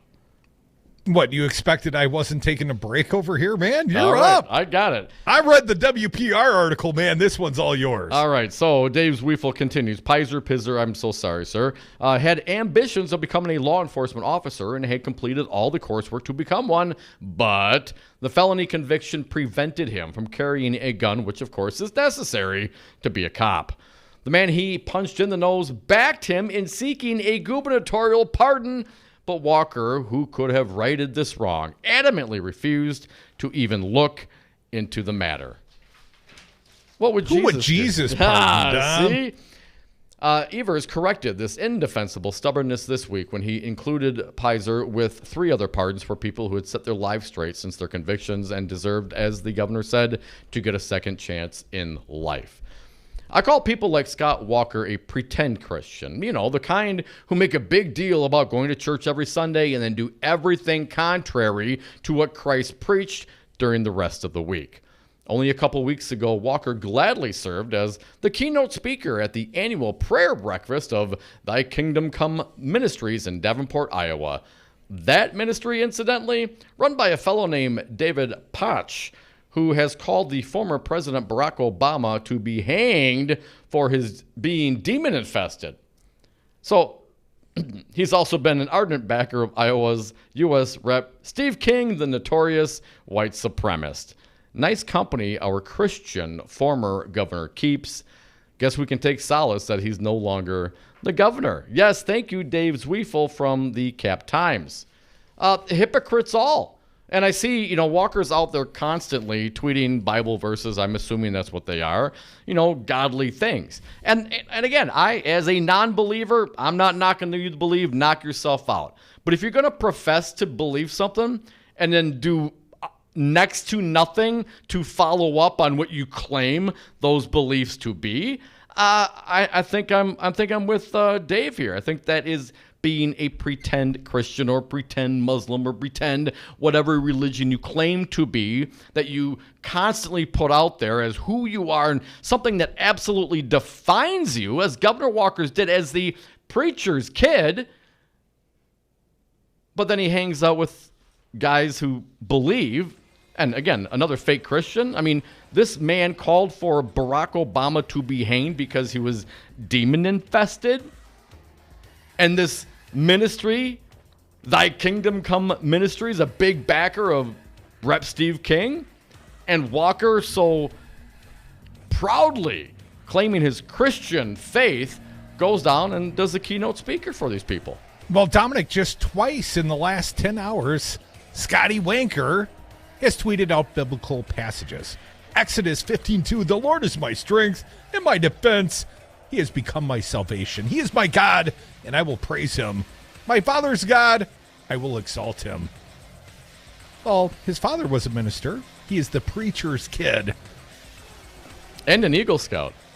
And perhaps the Antichrist. Come back with us. We are the Devil's Advocates. Big Christians all. Allegedly? Welcome here at 844-967-2789. We'll be right back.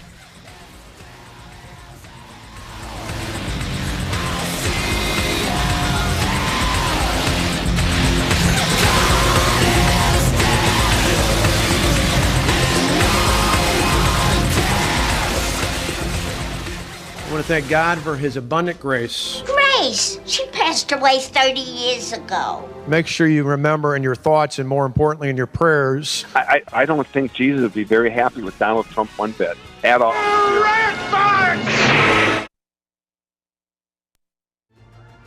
Dom, the Devil's Advocates are going on an adventure. Join Crute and I for our inaugural 420-2020 cruise from our friends at Expedia Cruise Ship Centers of Madison. We begin in the City of Angels with the Devil's Advocates reception on April 17th, departing the next day for a 7-night cruise with stops in Cabo San Lucas, Mazatlan, and Puerto Vallarta, Mexico on board a shiny new Carnival Panorama cruise ship. Expedia prices local service. Visit them on Madison's west side off Mineral Point Road or Google Expedia Cruise Ship Centers.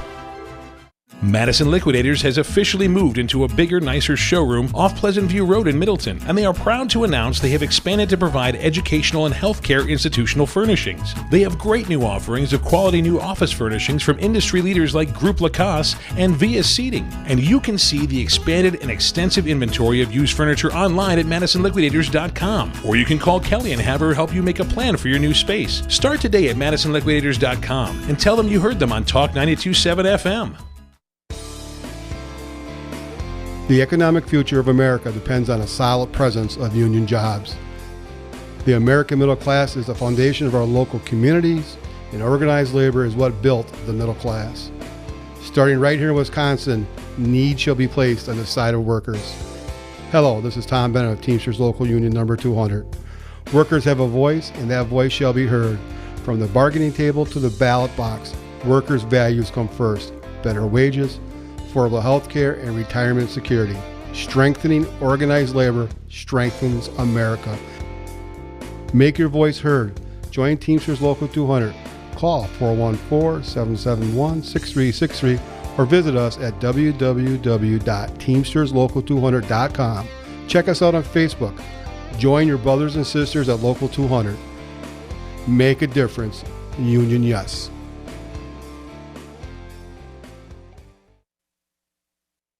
60 years.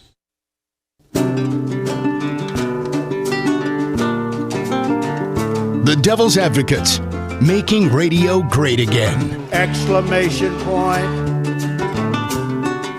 And we are back. Thank you for listening to the Devil's Advocates radio show. Last segment of the day. If you got something to say, now is your opportunity. 844-967-2789. Hey, Dominic, some of the fake Christians down the dial on Righty Whitey Talk Radio, we're talking about we liberals. We just don't understand economic development. We should follow the example of Scott Walker and Foxconn. What? I know. I found it quite troubling. Anyways, Dom, there are some new Foxconn headlines of the day. And I would point out, this is our last segment of the day. If people want to chime in, they better start dialing quickly with alacrity at 844-967-2789. I'll jump on this one, Dom. Made you do a little extra reading. A little extra credit on the last one for you, my friend. I got a star.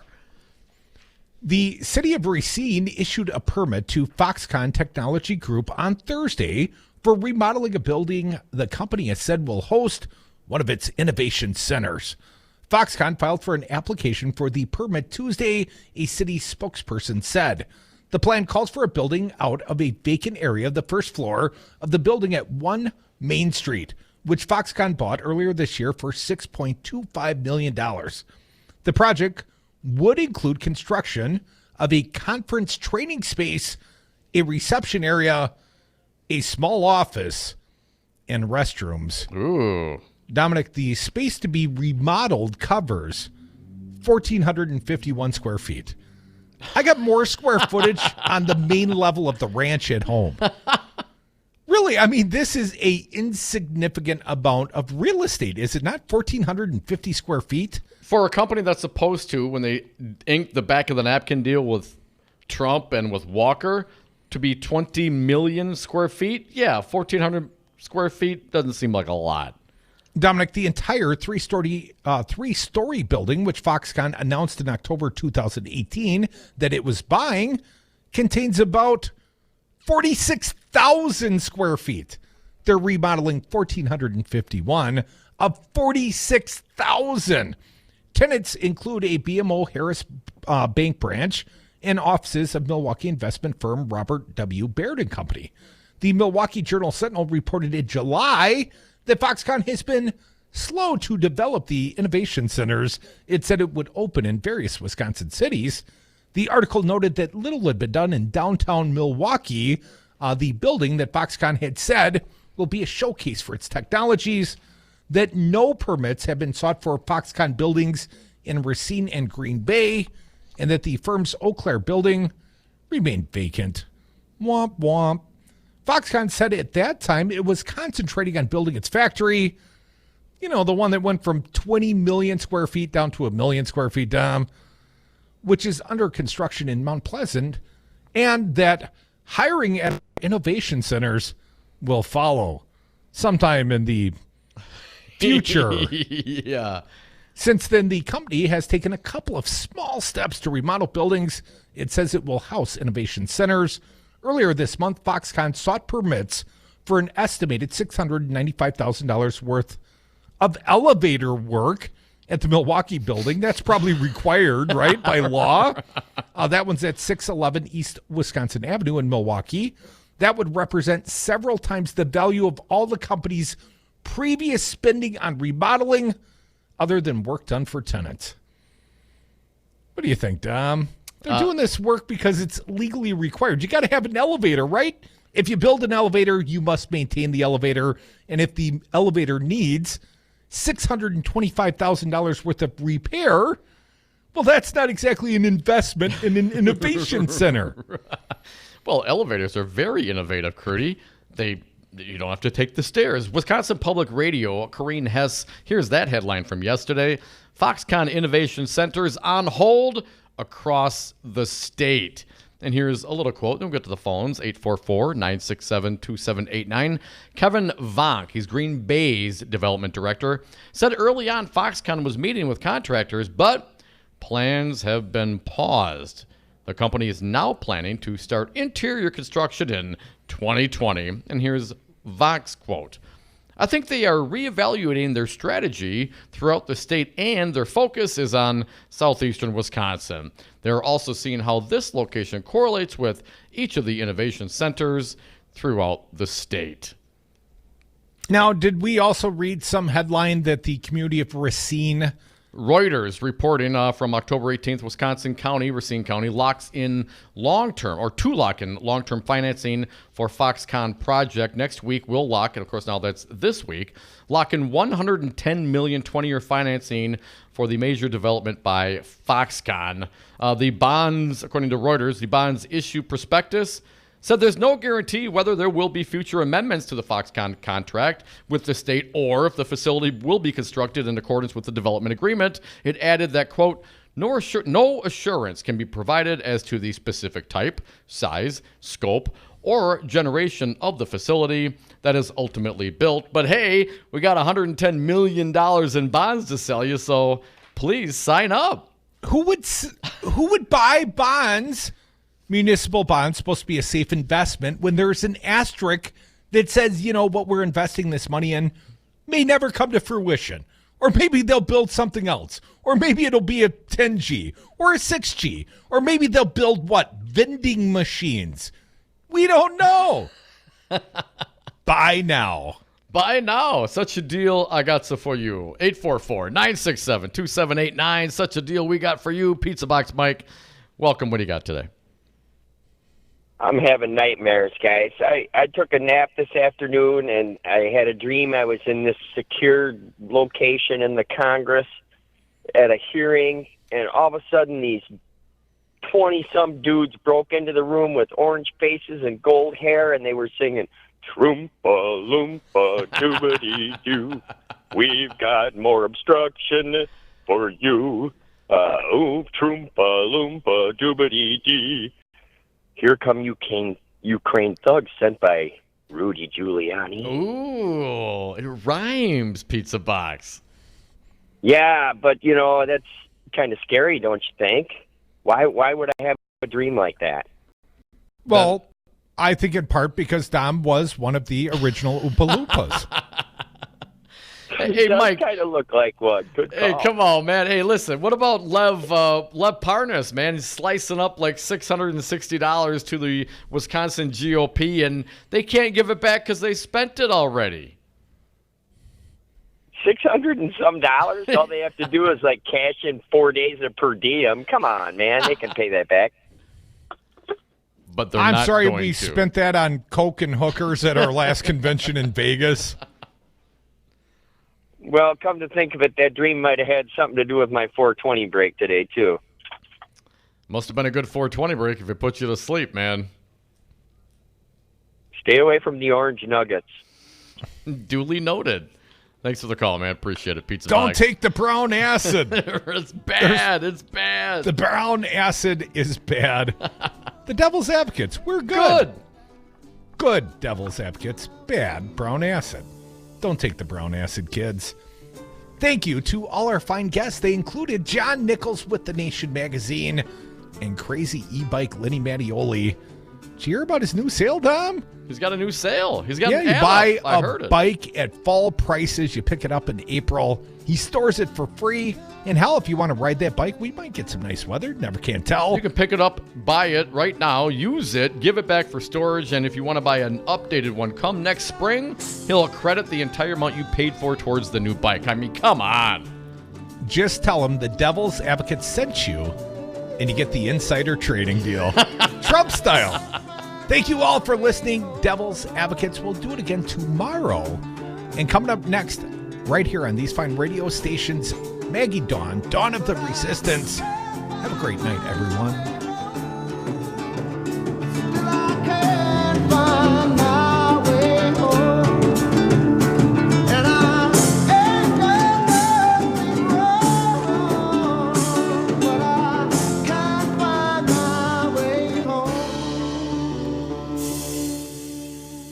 Foxconn will help Wisconsin win the 21st century.